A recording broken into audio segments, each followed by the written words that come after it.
All right.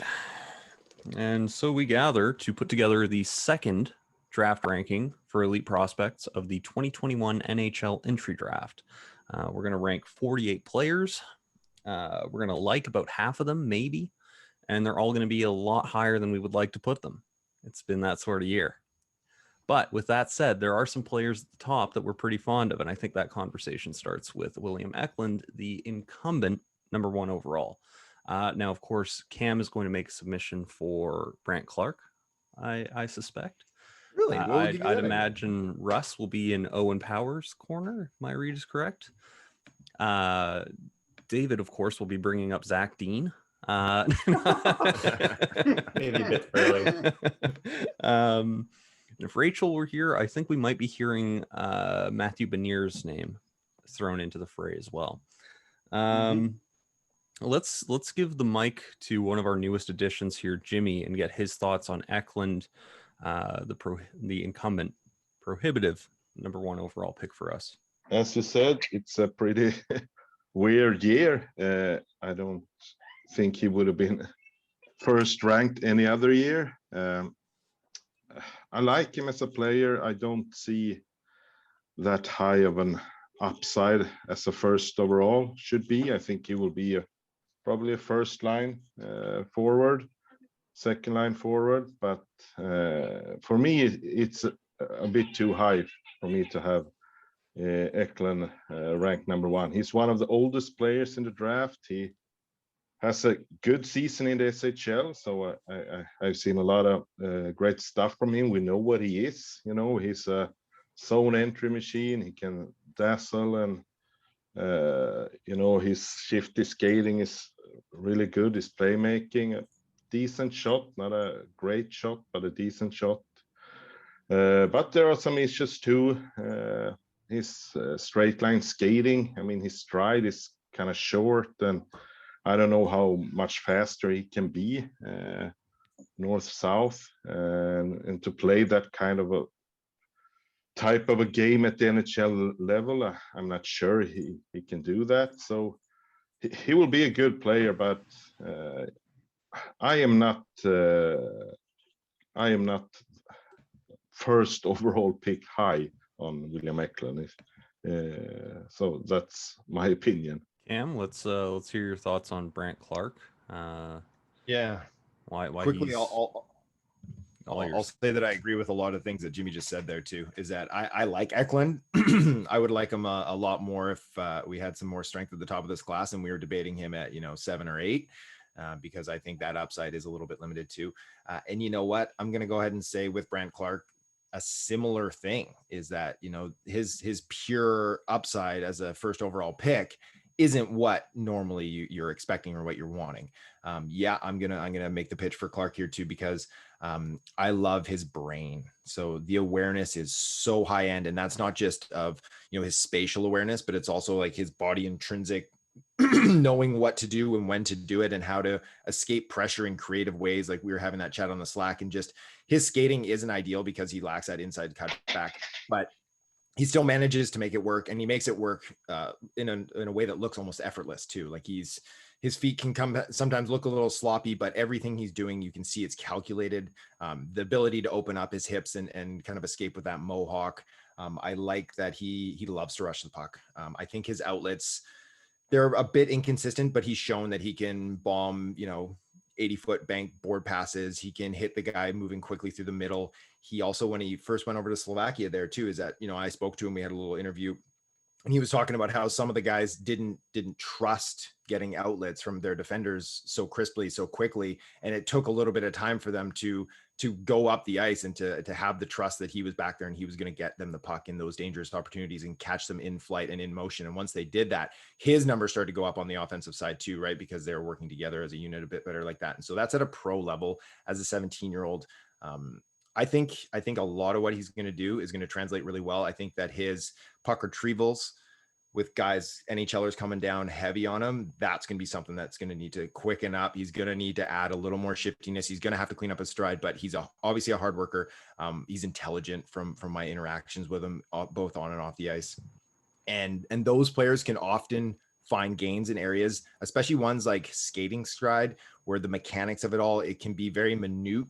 And those changes, they'll take some time. They'll take some cognitive dissonance. You've got to really consider it all the time. And you can see that he's doing that on the ice already. And so that if we can get him going on a good program too, to really elevate, even if we can get his skating up to like a 5.5, just slightly above average, I think he's a top pairing kid for sure in the NHL. And especially, you're going on the right side. He's got decent size. I think he's, you're maybe leaving a little bit on the table there for pure upside that we could be talking about on a kid like Owen Power or maybe just for Wallstead, a pure upside, but you like that, dude. But I think the safety net there is that you're going to get yourself a really quality NHLer. Maybe it's a second pair if it doesn't break right. A kid that can eat 20 minutes though, but maybe you're getting a guy who's going to play 24 for you. And to Russ, all on right, Power. So on Owen Power, I was recently at the Frozen Four where I tried to talk to the pickiest of college prospect writers to see if they could poke holes in Owen Power, and because trust me, they'll poke holes in anybody. They really didn't have any holes to poke in him. I mean, he was one of the top shot blockers in the country. He gets up the ice extremely well. He's a good skater. Could it be a little better? Yeah, probably could be. I mean, everybody improves, so that's not an issue. But what he really does well that I think is very underrated, and this is why I do think he's a top pairing defenseman as well, he will make what looks like a low percentage pass a high percentage pass with ease. He is not afraid to do it in traffic. He's not afraid to do it at any time. When I spoke to him about it, he doesn't even think about it. It is instinctual. And that's what you want with guys, because as an example, like I cover out of Philly, and Phil Myers has a lot of great skills, right? But you could tell or see when he's sort of thinking on the ice. And when he's thinking on the ice, that's when bad things happen for me, anyhow, as a defenseman, to look at that. So I don't see any of that. I see physicality, but not a lot, but more will come out, but he has it.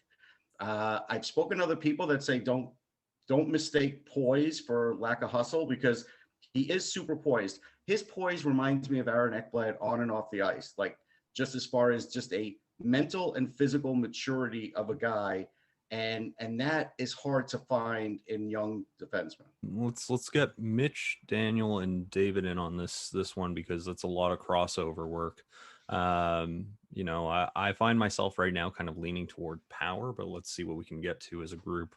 So for me personally, I think it's either Eklund or Beniers for me at number one at this moment. I think in both cases, the upside there is that you're getting a first line forward. For me, that's enough to push it over the edge. I think Power and Clark are both kind of more, they're going to play top pairing. I don't know if they're like clear cut number one guys. So in this case, I would rather take the bet. And I mean, Beniers, like David mentioned in Slack, he's a center. So he gets the edge over Eklund in that positional value. I don't think that Beniers creates the same high level offense that Eklund does. He's not manipulating defenders with his hands so much. It's more about what he does with his feet. It's more about how he creates off the rush. He's not quite as dynamic of a scoring threat as Eklund is. But if you're looking at safety, I honestly think that in this draft, that's a perfectly reasonable argument. And it's not the difference in the upside between the two of them is so marginal, especially because you know what you're getting in Beniers as a center. You know what you're getting from him in terms of his defensive value, and you know what you're getting from him offensively. There's a little bit more uncertainty with Eklund, and I don't think the difference in upside is that significant. So for me right now, I think it's one of those two followed by the two defensemen we've talked about. Can I mention one thing in a positive way for Beniers? He's also great at faceoffs already. Like he was their best faceoff guy, and he wins big faceoffs, even defensive zone faceoffs. There's no doubt that he's going to be a center, and I think I asked this question multiple times, but I don't think Eklund will be a center, even if you played it in the past. And maybe the international Sweden team projected him as their center for the World Junior, but he's probably a winger at the next level. Of course, Eklund is my favorite player in the draft, but it doesn't mean that he has to be first overall necessarily. And really, I just fall in line with Mitch's argument about the difference between Eklund and Beniers. One is a center, one is probably a winger. And since they're so close together, I would maybe lean Beniers. But I don't think we should drop Eklund too low, because everything Jimmy said, I also see it. And yes, he doesn't have speed, but his smaller your game will compensate a bit because he has a super large peripheral vision. He can manipulate defender even when they're on his back. Even if he's on the smaller side, it doesn't matter because he has this great feel for pressure. He prepares space to escape, and he always keeps his feet moving. There's so many projectable elements in this game. Even off the rush, doesn't have much speed, but it cuts laterally on defender. He creates pockets of space for teammates. He involves teammates in his play. He does pretty much everything on the ice. And sure, maybe he won't be a top NHL scorer on top of the leaderboard, but he's super safe in his projection. He has a lot of upside too. It's just that positional value wins over me there. And since there are a small gap in terms of skill between Eklund, Beniers, and the other two defensemen, I don't think I would have the other two defensemen above those two necessarily, the two forwards. But if you have to decide between Power and Clark, I would go with a lot of hesitation Power and Brant Clark, because we talked a lot about his skating, but I think it's a bigger flaw than we make it out to be sometimes, because it affects how he defends out of the rush. He has to do a split, like a suspended speed very wide and reach with his stick every time, because he can't really bend his knees and get in a controlled position.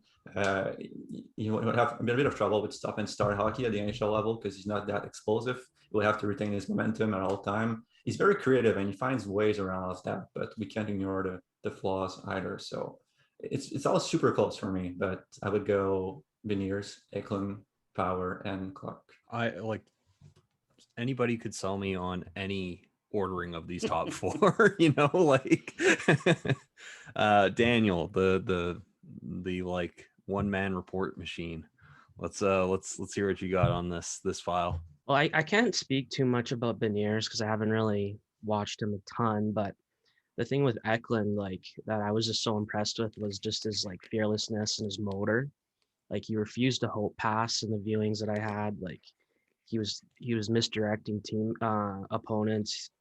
He was occupying pass lanes. It's just so much impressive translatable things that really like it stood out when compared to the other players that I watched. But the thing with Clark, like the thing I was impressed most with was his processing. Like he processed like instantly, like neutral zone plays, like he was able to just counterattack like nothing. And with Power's like I was just like a lot of my viewings were from the beginning of the year when I don't think he was playing all that well, but to hear the growth that he's gone through and to see some of it and my latest feelings, like it's really tough. I hold the sentiment of everyone where the separation between them isn't that great. I think I'd still have Eklund at 1, but like I said, I haven't seen Beniers too much.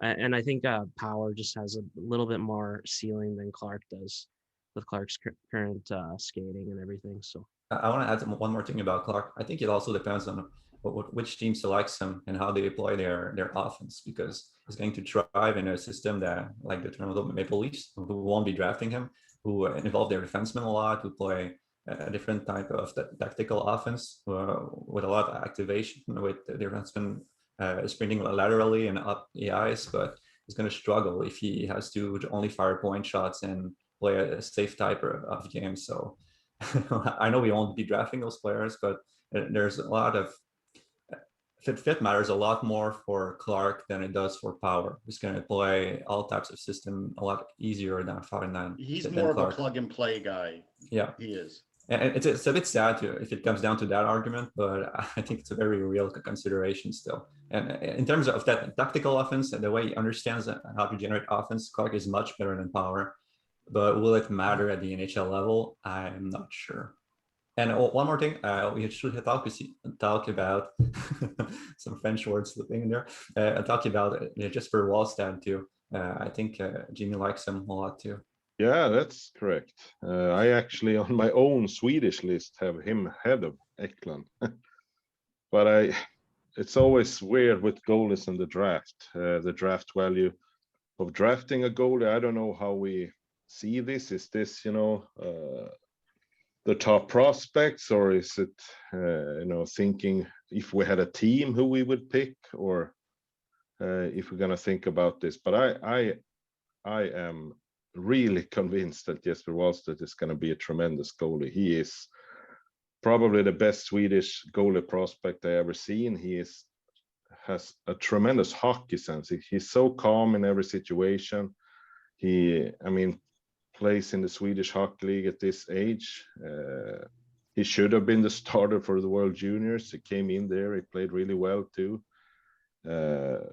Maybe he isn't as athletic as Askarov from last year, but I think he's more solid and smaller than Askarov. Askarov could be a bit too aggressive at times. So I think if those four are the top four guys, I would pinch for Wallstedt getting in the mix there too. I really like him. I think he will be a starter in the NHL. I'm going to echo Jimmy's thoughts there too, is that, I convinced myself to put Eklund 1 when I released whatever 3-4 months ago. But as of today, I have Wallstedt ahead of Eklund, and all these guys we're talking about, it runs 1 through 5. So I've got Clark 1, Power 2, Beniers 3, Wallstedt 4, and Eklund 5. So, and just like you, JD, I could be convinced in any way. Like if we land Power here, I think that's totally justifiable. If we land Wallstedt here, I think that'd be a lot of fun. But again, it's like, it's Make some serious waves with that one. Swing hard when you put a goal. But I think the risk, even though Wallstedt's fantastic, and I think we all like him better than any goalie in this draft, I think the risk factor is high then. Always with a goalie, just built, just Yes. baked in. Yeah. Yeah.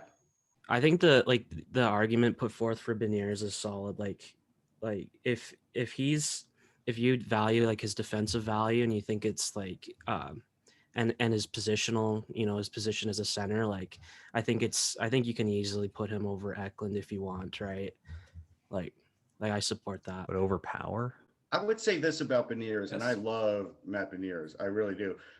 Is he, I don't know, a 75-point center? I don't know about that, but he is a great all-around center. So maybe he's like a 60-something point center and does everything you want him to do: penalty kill, power play, whatever you want him to do, win faceoffs, win the big faceoff, be out at the end of the game. He does all that. But compared to a number one defenseman, like now if Powers gets there, that's the magic of the league, right? How many teams don't have that? For me, it's the two forwards over the two defensemen by like that's where I distinguish the line between this top four. Like I like the two forwards like a pretty clear cut ahead of the two defensemen in this regard. Like honestly, the Beniers and Eklund are pretty interchangeable, but I don't see how Power or Clark is over them for me personally. Let's do a tiered voting process. I like it. So just go 5 points for first 4, 3, 2, 1 for the fifth ranked guy for everyone's list. Add them up. All right, David, you first. I have Beniers, Eklund, Power, Clark. Hold up. Give me like 1 second to input the data. Come on, faster. Beniers, Eklund, Power, Clark, and the goalie. The goalie. Osa? Daniel. That's aggressive, man. Eklund, Beniers, Power, Clark, Wallstedt. Sounded familiar. A little slower, please. This is all manual. Eklund, Beniers, Power, Clark, Wallstedt. Cam. Clark, Power, Beniers, Wallstedt, Eklund.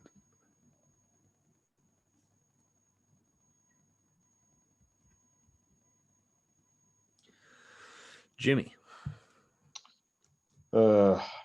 Power, Wallstedt, Beniers, Clark, and Eklund. Mitch. I'm flip-flopping. I'm going back to Eklund, Beniers, Power, Clark, Wallstedt. Russ. This is fun. Now, do I have to put Wallstedt in the list is the question. No. Okay. I'm going Power, Beniers, Clark, Eklund, Guenther. Eklund, Guenther. Okay. Do some quick math here. Oh yeah, my vote. You don't get a vote. You're just a recorder. Ooh, Just kidding. Just kidding. Poor JD. All this work. Right? apparently cutting his hair made Cam nasty. You watch All out. his compassion was in his locks. Yeah. Power and compassion. We can maybe All talk right. about number 6 in the meantime. Guenther. Yes, let's Guenther. go. One second. Guenther. 1 second. I'll have the votes. I would have Guenther here next too. I have You put him Edvinsson. 5th. I know, but I'm just saying, if you're doing, obviously no one's going to have him 5th because they're going to all, Wallsted's going to get that spot. Mine Yeah. was like a protest vote, so I'm going to still put him in 6th. I appreciate that. All right, I will fill space here and talk about Guenther then. Go So for it. with Guenther, you're looking at a significantly improved player since we saw him in the AJHL earlier this season. The energy is back. He suddenly has added a significant playmaking component to his game, particularly as, you know, sort of an off the rush kind of guy. He doesn't really have a true delay game yet, but he's starting to find players on the other side of the defense. It's really impressive to watch his growth, and with that, you're getting a significantly improved shooter on his, especially on his inside leg. He looks like a complete goal scorer in the NHL, a guy who can play on your top line. We got the votes. We got the votes. Power, Beniers by 1 point. 1 point. Eklund, Clark, Wallstedt. Yeah, Democracy I'm fine with works. that. Okay. The only thing I was going to add about Guenther is really good hockey IQ too. Guenther at 6. Guenther at 6. So, yeah, it sounds like my viewings are out of date for him because I did all AJHL, but Oh, you That's poor soul. interesting. Yeah, no. Oh yeah, he looks like a totally different player. Totally different Yeah. player in the Looks dub. like he And obviously cares he's playing again. in the week. He's He's playing in the fired week, up now. which is ugly, but he's destroying it, and he's doing the things that we wanted to see him do. You know, if we did sneak him into our top 5 here, you know, we're not, but I think that there's a case to be made for it. I think he's a slam dunk 6 at this point. Johnson at 7. No. No? I've got Edvinsson here and Johnson after that, but I'm okay either way. I also have Eddie here. I got Johnson here. Jimmy, I want to hear you about Edvinsson. Yeah, I think he should be high as well. Really like long term. I like him. I think there are Long some term. bad things about his game right now, but I mean the kid is 6'5". He defends extremely well, especially on the rush, using his reach. I think he's skilled with the puck, but he could be a better passer. I think he sometimes just turns the puck over. I don't know what his plans are, but most often I think he plays well. So I think he's a top 10 player every year. So, but I can't really compare him to like Johnson or guys I barely have seen. So, but I like him high. Even though they're different positions, what I could say about Edvinsson, why I have him over Johnson, I just think that the way Edvinsson gets in the flow of the game is hard to teach. And with Johnson, the only knock I have on him, and it's not really a knock, is you could look at him and you could see that there's a lot of physical maturing that has to happen with him. He's already really good where he is at his game, and it's definitely going to get better when that physical maturity happens. But if it doesn't happen all the way, I think you look at Edvinsson and you say, all right, you know what? There's a little bit higher caliber player here. to the people who have watched him recently, is he still like overextending quite a bit like throughout the games? Because that was like my biggest issue with him is like the decision making was just way off. And I don't know, like I know that can be adjusted to an extent, but it was so negatively impactful in my viewings that it was like it made him kind of ineffective to an extent. I watched him a lot because of that article, and I think it's defense of the rush and his pinching is more of a strength and a weakness now. After seeing a lot of him, there's some really bad games where he's just not on time at all, but he has some really good ones too. And I think if you average all of the instance of pinching and of that, I think he does it pretty well overall, and it's also a part of his team system. I think I can't really confirm that, but they want generally in Sweden. I'm talking like the expert on Sweden here, but they want their defensemen to be more aggressive. In general, they really sit on top of the opposing forwards on the breakouts, and they bench hard. I seem for Linda play like that a lot, and I think it's a bit of the same thing for a team he plays on right now. And yes, his decision making is a big question mark, but he has a thing that I won't say you can't teach it, but he has an innate aggressiveness about him. He wants to create advantages for his team every time he touches the puck. So he always wants to beat F1, always wants to beat one opponent, and train his teammate for a better chance. So to create more space for him. It doesn't always work because he lacks a bit of self-awareness. He thinks he's more skilled than he is, and he's like we said, he's 6'5". He probably just grew into his body too, and he's probably an above average skater, not only at his size but in general.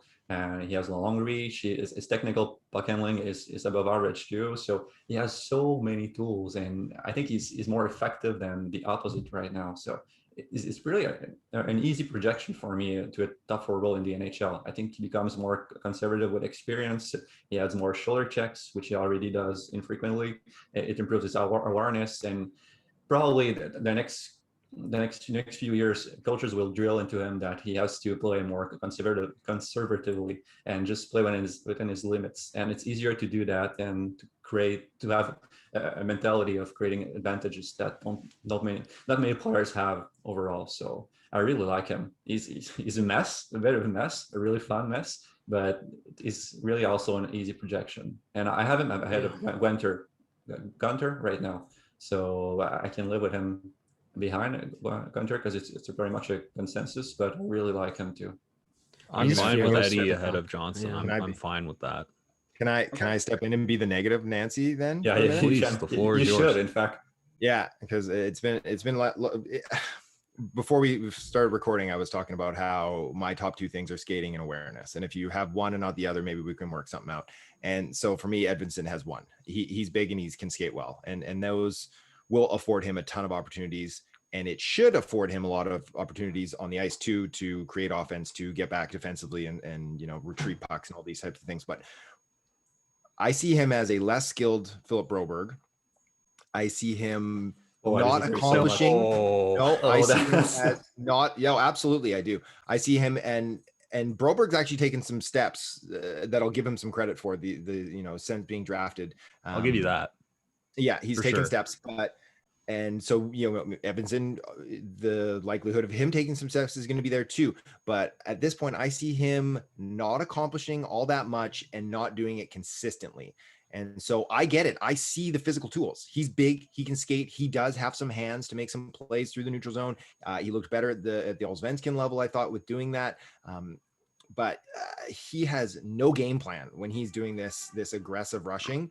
He, just like Broberg would do, would skate himself into trouble, would skate himself into corners. I see Edvinsson doing that too, that there's no awareness, there's no quick decision making, there's no pre-planning. I see him miss outlet passes constantly too. I just don't see Hughes? The brain. Sorry. Are we talking about Luke Hughes? Yeah. Well, I mean, we'll get to Luke here in a minute too. Yeah. I got Hughes ahead of Edvinsson, and I think that it's pretty cut and dry in that sense, even considering some of the stuff we might be chatting about here later. I see this kid being more like, yeah, let's take a nice bet on him at 15. And if things break right, yeah, you've got yourself a top 4 defender who's playing at that size, and maybe he's going to add some more physicality, and maybe you can channel and harness that just overt aggressive rushing pattern style that he likes to employ. And if it does break right, like, ooh, home run, right? Like that'll be great. But if it doesn't, you haven't mortgaged a lot of your equity at the draft by taking him 6th, 7th overall, when there's going to be some players here that I think have cleaner, more translatable skills with the brain to go along with it. So I think one of the big differences, like the comparison is inescapable. So like, I don't think like going Broberg, Edvinsson, and kind of trying to internalize the lessons from one evaluation and apply it to another is like a bad instinct. I think it's actually like a really good instinct in this case. The difference for me is that Edvinsson funnels pucks to the middle of the ice. Broberg does not. Edvinsson plays with a lot of pace when he moves the puck. Broberg does not. Like, I think those are like, if anything, I think one of the problems I have with Eddie is that he can't modulate his pace. It's either like balls to the wall, 100 miles an hour when his teammates aren't quite at that level, and a lot of pucks into shin pads and a lot of missed passes, or it's waiting, waiting, waiting, and then there's 3-4 checkers that have surrounded him. You know, like That speaks to his awareness. I think that really speaks to his. You know, he kind of reminds me, as if I want to say a lesser skilled Broberg, how about like a slightly more skilled Yanni Yermo? Like it's that type of guy where there is that upside. I give it to you, but I'm just going to be a little wet blanket on him. Well, he's a better defender than Broberg. That's the thing about Broberg. He's a better defender than that. Yeah. Although Broberg's come a decent way from his draft year. Like, he's grown. No, I know, but he's still not all the way there yet. No, but we can even just talk draft year stuff, because we'll give Edvinsson a couple years to catch up. But right. I mean, I think he'll be an adequate defender at the NHL level. I think he'll be an adequate transitional guy. I don't see him putting up big numbers, Edvinsson. I don't know. I think that maybe in this case, I like my safe players to have a better brain. Who would you put in this spot then? Just for like posterity, are you on the Johnson file? I Kent Johnson, McTavish, Raty, Hughes, Lysell. I got all those guys in front of Edvinsson. Lucius. I got all those guys behind Edvinsson. I got Edvinsson 14 right now. Oh, wow. Yeah, that's really low. I think where Broberg and Edvinsson, I don't see them as similar player at all. No, I don't either. I kind of. Broberg is really. He's only skating, so he's a pair of skates, and you have to teach him the game. I think Edvinsson wants to push his advantage too much. He wants to do too much on the ice, and that's the source of his problems with decision making. It's true that in terms of our awareness, it's not really a strength of him right now, but I see him make great shoulder checks and move the pucks really quickly. But it's true that sometimes he just waits with it on his stick, and he wants someone to come to him so that he can beat him and then move around and hit his. I think that the problem with his space and decision making is that he really wants to do too much on the ice. And then defense is more of a strength because of the tools, because of the physicality, because of the aggressiveness than the opposite. But he needs a lot of refinement there too. His whole game is refinement. I just believe in. I think what's really funny here is that we see the same player, but our read is completely different. I think we see the same strengths, same weaknesses, but one of us sees a path to development, and the other one just doesn't believe in him. So it's fine either way. It's really just what you value, what you think will improve in the future. Mitch has been uncharacteristically quiet. What schemes are you hiding right now? Well, if you're following along on the 2021 board sheet in the notes database, I have highlighted the guy who I like the most out of the remaining players.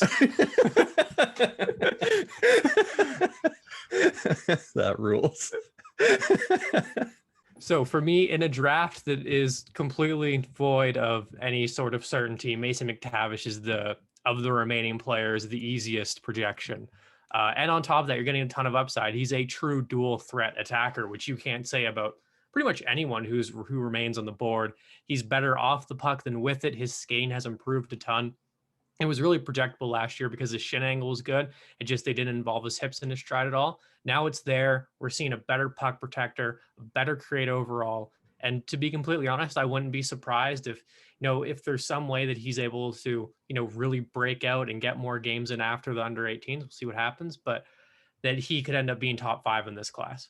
Like he's the complete package. Like I think if he's not a clear-cut top 6 play driver, he's a top 6 complementary force. We talked a lot about this is a self-awareness with Edvinsson. It's really a strength of McTavish. He just knows his limits, he knows his strengths, and he plays within it super well. He just maximizes his toolkit fully, and he's a super fun player to watch, and he's really smart overall. He makes great plays under pressure. He has a smaller game. His skating is improved. He's super smart off puck too, with the routes he takes and the open spaces that he attacks to get the puck back and connects plays. He has everything. I don't think he will be at top of the leaderboard in the NHL again, but he will play on the defensive side of the puck, and he will generate offense through short passes and getting to the next spot to receive it back and make another short passes until he can put it in the net.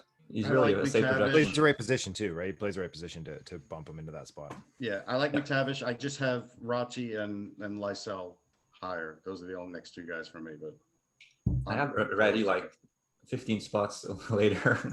So I'm gonna make a play for Ratu here at some point. I like him still. I don't know about think- I that, think there's a David. lot.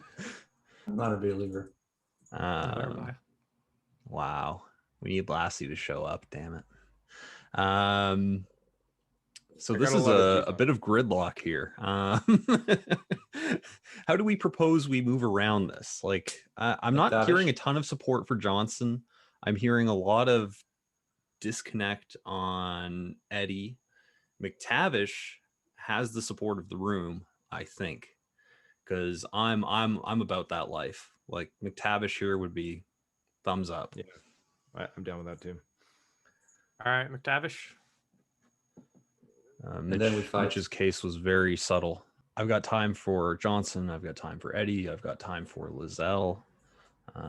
Those are the people I've got in this spot. Jimmy, let's hear your thoughts on Lysell, because I think we're at least entering his range. Okay, so this guy has some really big off-ice issues, so he won't get. I don't think he will get picked this high. He is hockey-wise, he's a tremendous prospect. He plays with high pace all the time. He's very technically skilled.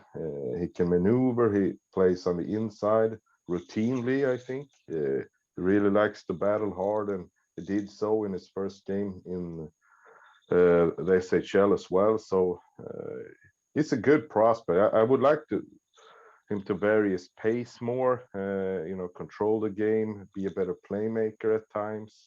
But he's a good prospect, but there are some other stuff around him that does not feel good. Bullying teammates or stuff like that I've heard of. So I don't know where he will end up in this draft, actually. I heard some things about him too, and I shared them with you guys, and then some of the similar off ice stuff that he wasn't feeling respected in Frölunda. But I also talked to some Euro guys, two of them, that both said that they felt like they were overstated, that the issues are kind of taking on a life of their own a bit, which will sometimes happen in the scouting community. You can kind of get a little junior high in that sense, is that when there is some stuff, especially with a kid changing teams, changing organizations mid-season and like looking for that is forever, right? Has been known as, if you ask out of a situation, you're a bad seed. And sometimes that's not always the case, right? Sometimes the fit just isn't there. I'm not on the ground. I don't have, all that information, but I know a couple of guys over there who said that they felt it was a little overstated, and that maybe it's just a maturity thing, that, we probably wouldn't be super proud of all the things we did at 17. I still like his skill set on the ice. I think that the biggest thing with Lysell for me has always been, can he shift gears? Can he show us that he can become more elusive, and by changing those gears so that his jersey isn't constantly flapping, because that's easier to defend against for pros. They know how much gap they need to give because he's coming full bore at them. But I think I've got a lot of time for him at this spot. I think he's still a top 10 talent. If I don't think all the off-ice stuff has been that we've heard about is as egregious as some of the other things we've heard about some players that I think would really impact their draft slot on our board, and especially if we were picking. I think he's right. I think he's right there with Johnson, with Ratu. I guess with some of you guys with Edvinsson, I think he's still in this tier. The only thing I would say about Lysell, I think he's faster than McTavish and a better passer than I think McTavish is better at all the other things. Well, what happens when Lysell's space is matched by the NHL? Does he? No, that's fair. I mean, that could be an issue. We don't know yet. It probably won't be, because he's very smart and he can probably adapt, but he will lose a big advantage that he has right now, which is just outskating defenders, putting them on their heels and making them uncomfortable from the start. And he won't have that in the NHL. I think he can adapt, but if there's some off-ice issues and some concerns, and his position value isn't as high because he's a winger, maybe we should have Eddie ahead of him. Yeah, I think I was really infatuated by his pace, but the argument that he needs to have changes in pace. This is so true in his regard. But he just he fights through pressure really well, I found. And, he provides great off puck support. He's got crazy hand eye to just win puck battles. It's just crazy. He's just kind of a wild player to me. But he needs to have changes in pace to be more effective. It's really the only weakness, though. It's not like a major Yeah, one. It's better to have a super pacey player than the opposite. Yeah. I honestly, I know, David, you're not big on it, but Ratu, I think should have a case at this point too, and so I'll make. No, I agree. I agree with that. No, I think that he's a kid that it's been soured on a little bit, and I think it's just been pushed back. I think that he is a horse. He drives play through the neutral zone at the legal level, and the offense wasn't there to begin with. The whole season to start with was pretty ugly for him. When he got cut from the World Junior team, I think that was really his starting point. And if we want to assess his draft eligible season from that day forward, I think he's for sure a top 10 kid. I think that what you're looking at is going to be a guy who's going to transition. He plays the middle of the ice. We like that. He transitions extremely well. He's physical. He has a good shot. He has kind of that small zone awareness. He can handle the puck plays at speed. He's not consistent. He's not consistent, which is kind of difficult because you see it on some shifts and then you don't for a couple periods, and it can break your heart sometimes. But when he does put it together, we see him putting 15 attempts on net. He's, controlling zone entries at an 80% rate. He's, creating all the high danger chances for his Liga team, half of them in a game. It's when he puts it together, it is all there. And I think that he's a guy that, we're not looking at a first line center with him, but I think we could be looking at a heavy second line center who can really help your team in a lot of different ways. And I love guys that can transition the puck quickly and effectively, and then add some of that physical nature too, that once he gets it in there, he can maintain that possession. He's not just going for a quick button hook back and running into traffic and losing the puck. He's maintaining it. He's able to do a little slip pass here and there too, to show some creativity on his playmaking. If we're talking where we're at here, 8, that's where he is on my board. I think that's where he is on mine too. My concerns are, I don't know how much runway there is with him due to his skating, and I don't think the playmaking is a strength. I think he will struggle in transition in the NHL because other players will catch him and he will get gapped up really quickly because he can't outspeed or can't turn the corner, and he handles the puck in front of him. He's going to be forced to angles. He won't use teammates all that well because his passing precision isn't super good for me, at least. I respect his forechecking. His defensive game has improved a lot. He's super good right now.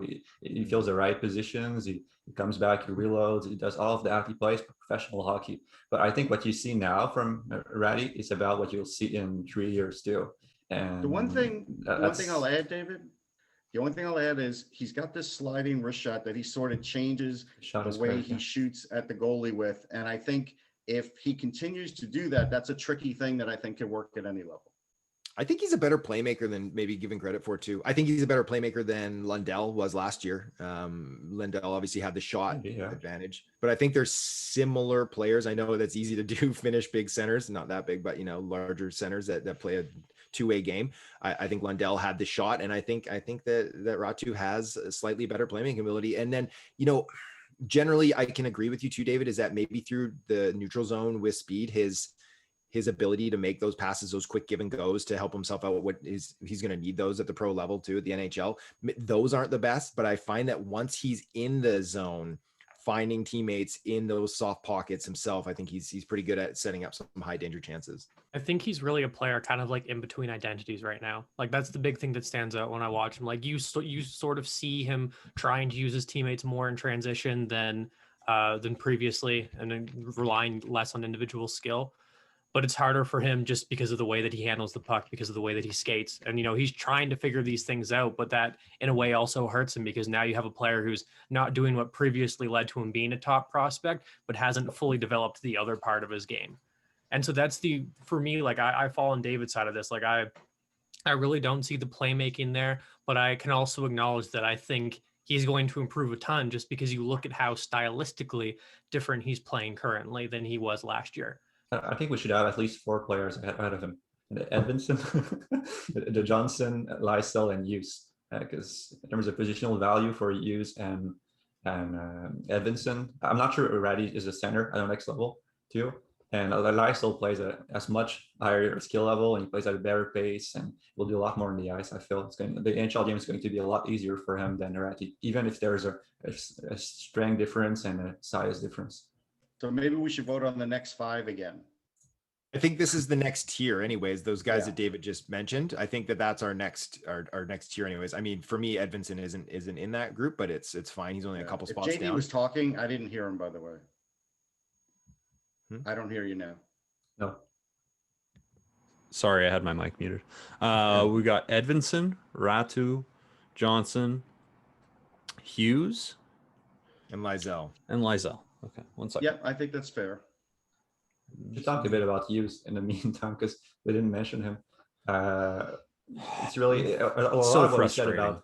Yeah, a lot of what we said about Edvinsson also applies to Hughes. He also every time That's he touches true. the pucks, he wants to create advantage. He wants to beat someone, and he's really good at it because he's agile. He has a feel for pressure. He knows where it's coming from, and he can turn around guys and attack up ice. It's just that once he beats someone, he doesn't know what to do with the puck, and it's partly because he doesn't receive No as problem much- solving skills either. It's all hands. It's all hands. And as soon as Hands and skating. numbers enter the equation, it's game over.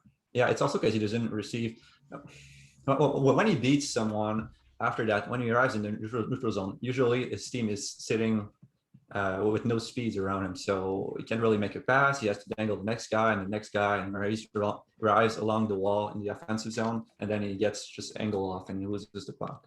So some of that will improve once he gets to a college team with better systems, with players who knows how to position better around him. I think that will improve, but there's just so many issues of decision making anyway. Defensively too, he can process complex situation, can defend one-on-one, but his cap isn't always great. And I don't know about hockey sense in general, but he has a lot of tools, and I think you can make He does have something a lot out of of him. tools. I agree with that. All tools. I don't know if he's all twos. I think that the IQ is there, but I think you're right, JD. I think he does get in trouble, but it doesn't mean he can't learn his way out of it, because he's certainly got the skating ability to get out of it and the stick work. But my That's a big really thing good is, point. my big thing is he really going to even play in the under 18s? My feeling is he's probably not. No, I heard he had surgery on his foot. So Well, I saw him on the road. I did. And so I saw a cast. So I don't, but again, I'm not a doctor, so I didn't know how long that cast is going to be on. It looked like it could be on for a while. So my feeling is this group here, we're never going to get the medical update on him before the draft. Teams will get some sort of medical update, but we won't. But I do think it's affected my thinking a little bit about him too. You have do to we just factor in vote the then on injury. this tier? Yeah. All right. To you, David. Oh yeah, right. I have Edvinsson, Johnson, Hughes, and then Lysell, and not even Raty. I have Sillinger after that. Oh, I just saw something.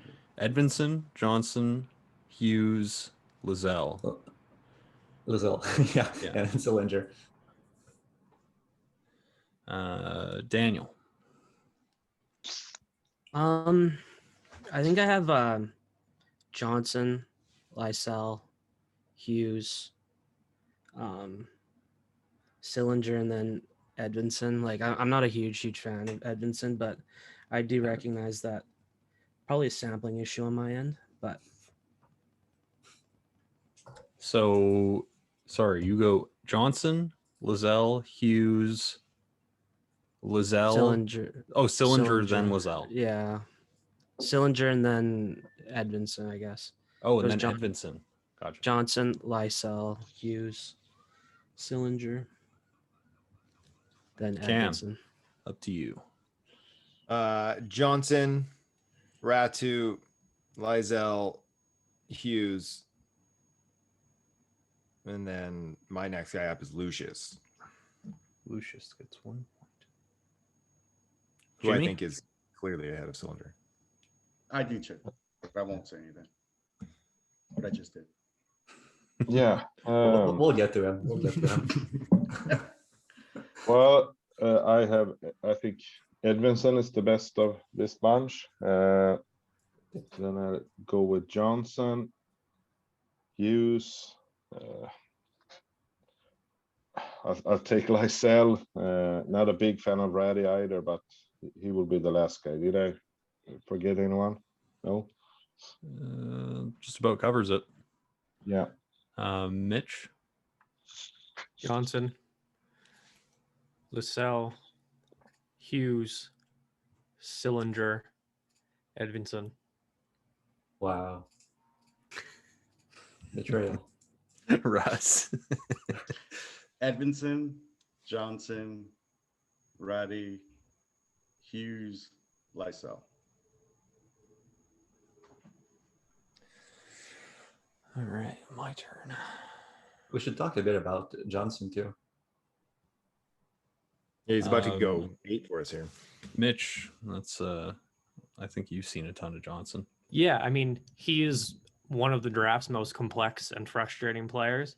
Mm-hmm. His game right now is entirely problem solving based. It's entirely, he gets the puck in an area, he gets it out of the area, often to the middle. That's what he does best. The planning and his play in space are clear weaknesses. A large part of that is the skating, but he's also very reliant on beating players one-on-one.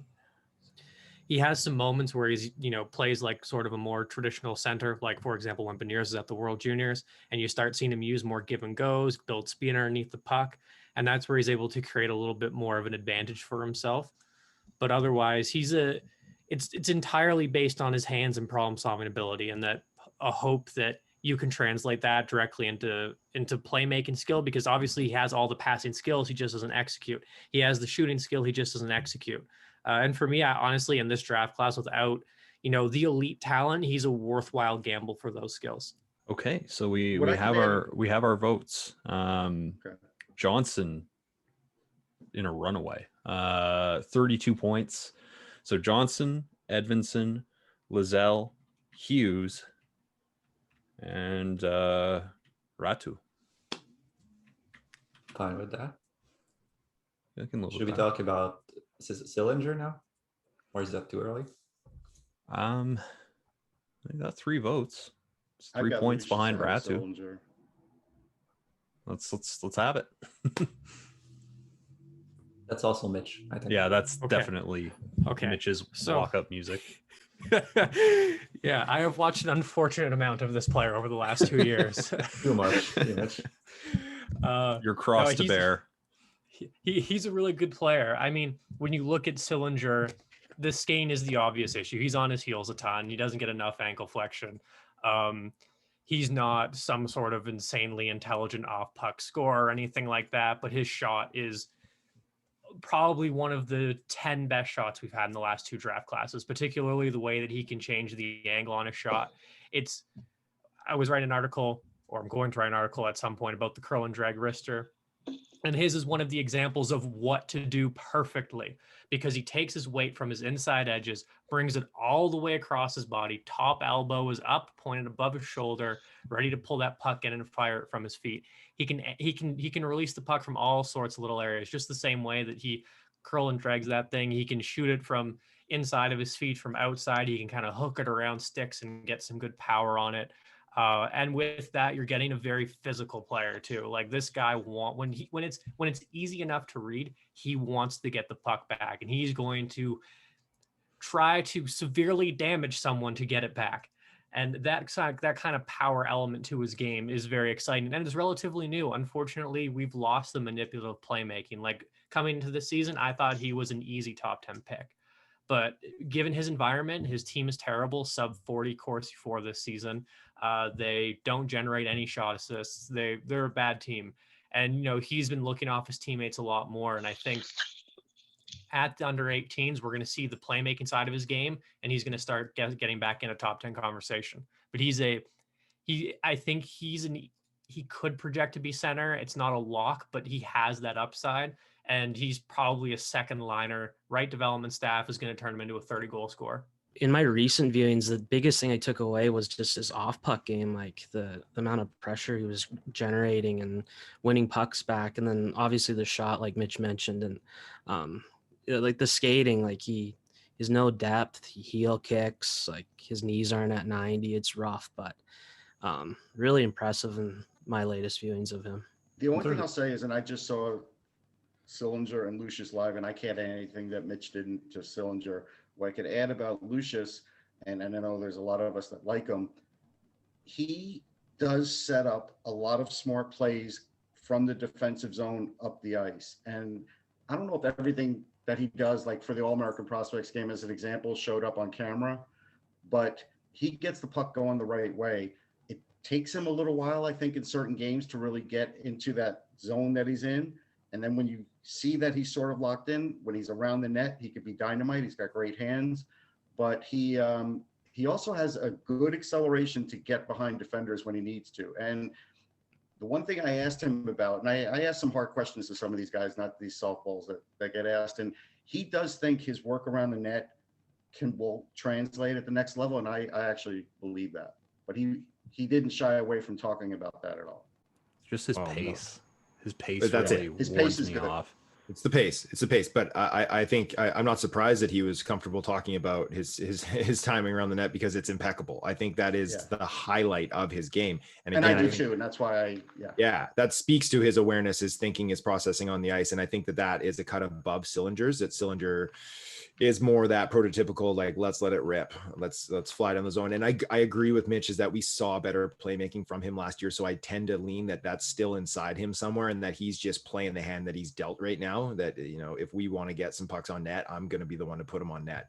But for Lucius, obviously he plays in a different environment, he has more skilled players around him that they can set up the plays, and that he can play his paceless game sometimes, where that he's not involved, and oh snap, he's wide open in a pocket and the puck is in the back of the net, and that happens consistently. He also finds himself in those little pockets, and then everyone thinks he's going to go bar down or wherever in tight like that, and he can make that little extra play too to set up another high danger chance elsewhere if his timing is closed out on him, or if his space is closed out.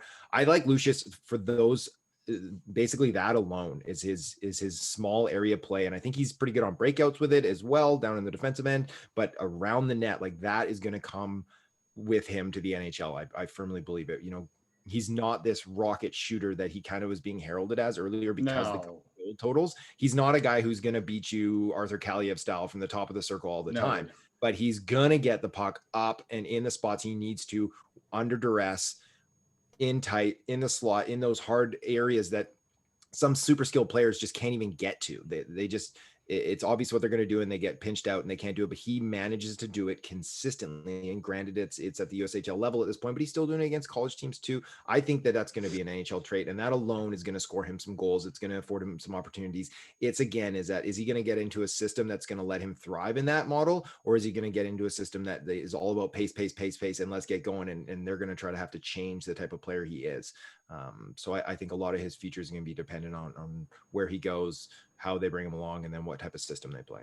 Since we're getting into the USHL, Joey ranked his USHL, his region, and Pastujov and Samoskevich are ahead of Sillinger and Lucius, and it goes Sillinger then Lucius in that order. How do we factor that? The only thing I could add about Pastujov, since I saw him live, his skating needs a lot of work. A lot of work. He may have been terrible. The MVP. It's terrible. It's not good. And he may have been the MVP of that game, but he also was playing with Lucius and Duke, two guys that really helped set him up. He is going to have a lot of work on that skating to really be effective at the next level. He's got a lot of other gifts, don't get me wrong, but compared to the guys we're talking about, I don't see it. If you take Sillinger and put him in Lucius spots, how many points does he score? I think I like all of Sillinger's game more than Lucius, especially the hard skills. And Kuhlman's actually coming next on my list too. I would have Sillinger here. I don't like Lucius all that much. I think he has a lot of skill, but not much envelope. So in terms of skating habits, he overdangles, he has plays at a low pace. And I think he's really set up for success too, with the players he plays with too, because Pastujov doesn't skate, but he has good passing ability still, and can drive the net, can get pucks on net too, and that feeds into Lucius' strength. I just think that Sillinger has all of the skills of Lucius, and plus the hard skills. And I'm not worried about skating Sillinger. I think it's going to be an NHL average, because he gets into good positions sometimes. his feet stop kicking. He's not upright, but really low, and he bends his knees. Even his ankle flex a bit. It's just that it's really inconsistent. And his playmaking, we've seen it before, so I don't see why it wouldn't resurface at some point. He can do it. It's just in terms of consistency, just bringing it back into his game. And he plays in a really bad environment right now. So I think sometimes he's just disconnect from the game, and he stops trying on his defensive game away from the puck because maybe he says, well, what's the point? But I think with his physicality, the way he's engaged in every shift in every other ways, he's going to be in every shift impact player in the NHL. Maybe not a center, but he's going to have a mean streak. He's going to score. He's going to manipulate defenders and even pass. So I really like him. I think could be even higher than where we have him right now. I'll tell you one thing I saw from Lucius live that I didn't see on video, and that is when he saw that things maybe weren't breaking right on the ice, he is not afraid to try and get that offense going himself. And that was something, some of those other guys couldn't do in that game, period. I don't think he's particularly good as a driver. Lucius, when he tries to skate up ice, he just ends up losing the puck most of the time. In fact, if we look at Mitch Brown's tracking project that we should bring up more often, is the controlled zone exits are really bad right now. Lucius? Yeah, it's really. Does Pastujov have one on the year? I think it's even worse. I don't know. Lucius attacks into pressure quite a bit. I think this is a really good point from Daniel. We talk a lot about players before that head straight at defenders. Johnson's like that. Lucius is like that. But I think still Sillinger tries to find space, tries to cut in front of defenders, get wide on them or inside. He really aims to play a space game instead of relying on his skill only. And he doesn't have the support to do that. I kind of like, we're talking Sillinger, we're talking Lucius. I need to do more work on Sillinger. I like Dean and Svechkov more than Lucius. I do too. Like I see far more projectable qualities. I was Lucius third overall at the beginning of the year guy. Yes, I like Dean and Svechkov more than Lucius by a pretty decent margin. Do we go Sillinger? Let's have a vote on this tier then, because I think we have a tier right now. We've got Svechkov, we've got Lucius. No. We shouldn't forget Olausson. He's a really good player too. And we should hear Jimmy about him. I think we should have him in the next tier. I'm not. Oh, all right. I'm not that high on him already, actually. Okay. Well, let's do Sillinger, Lucius, Dean, Svechkov. We also need to talk about Svozale too. We should have him right up. Yeah, he should be in this spot. When we're talking about the position value, he's a defender, probably maybe not a top pairing one, but a bottom four defender who's already very far in his development in terms of Zaronski. If we talk about Svozale, he's another player where habits are better than skill. So on the breakout right now, his handling skills aren't all that great. He can't make tight passes, but he has all the other habits. So he uses his body, he scans a lot, he can see through layers, he takes pucks off walls super well. And his defensive game is super projectable. He has good positioning, good gap, he uses his stick, and he's very engaged. So I think he could take the mental workload of playing heavy minutes in the NHL. It's just that he's not all that skilled. But if you want a safe pick in this range, go for it. You're going to get a bottom four defender. I did not have David advocating for Svechkov on my bingo card. That was not there. I really should change my mind about him in the recent days. He rules. Like and so much more engaged, so much more active in the rush. Like the skill isn't there, but the drive to be a part of his team's offense is. The support he provides is crazy. Like I watched 3-4 games and it was just like every shift he was just constant pass support, constant helping win battles. He was a little inefficient once he worked the puck up the ice and what he was trying. I just thought that was so impressive. And Svozale, for him, I thought he was just so good at making safe plays and facilitating just net positive plays for his team. He was so impactful in my viewings, right? I think I hold the sentiment that he doesn't have a ton of skill to do a whole lot, but he joins the rush really well. He creates odd man scenarios for his team in the transition. So I think he's interesting. Cam, you've probably seen a fair bit of Svozale. I'm thinking. probably going to be saying similar things. Is that he's not going to be a top pairing guy. He's not going to be a top power play guy. But I think he's highly intelligent, and I think he skates well. I think that he defends really well with his gaps. He showed as a 16-year-old in the top league over there that he can handle playing above his weight class too, with some bigger minutes. Like, by the end of the season there, he was playing 20 minutes a night. And that's carried over this year. I think he's a player. I think he's a really solid second line guy who's smart and can skate. And that's the type of safe player I like, in these mid-teen range, is that, you're not blowing a bunch of draft capital on a guy that's not going to play a top end role for you. But these are the type of guys that you draft and you hold on to, right? That you get them under contract for a good long time at probably a decent number, and they just chew up minutes. They kill penalties for you. They transition the puck well. I think he's a really nice player. Let's vote on this tier. I think we've heard some pretty good arguments on every file. We've got Svechkov, Svozil, Lucius, Dean, and Sillinger. David. Sillinger, Svozil. I had Othmann there, but I'm gonna skip him. Dean, Svechkov, Lucius.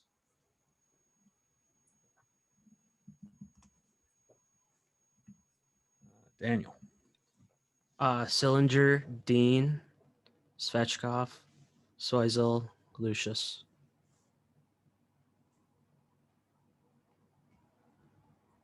Cam. Okay, so I've got Lucius, Sillinger. We'll jump over Edvinsson since he's already been put on our board. Olsen, Svechkov. Hold up. Sorry. Olsen, Yeah. third place vote. Svechkov at fourth on this Svechkov. ballot. What's that? Just Svechkov is fourth on your ballot, right? Yeah. Gotcha. And then I've got Dean and Svozil. Dean. And Jimmy. Yeah, well, I need to go much of your arguments here, but I like what I've seen and what I've heard about Sillinger, so he's the first guy for me. Then I like Svechkov. I mean, these are apples and oranges for me. Then Dean, Svozil, and Lucius. Mitch.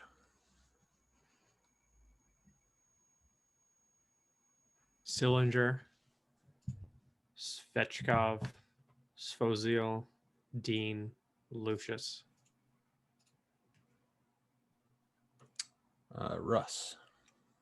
I got Lucius, Olsen, Sillinger, Dean, and then I'm really incomplete on Svozil and Svechkov. I just haven't done enough work, so it's gonna have to wait till next list for me for those guys. Fair. I'll run the votes. Mitch, you can steer us into the direction of the next tier.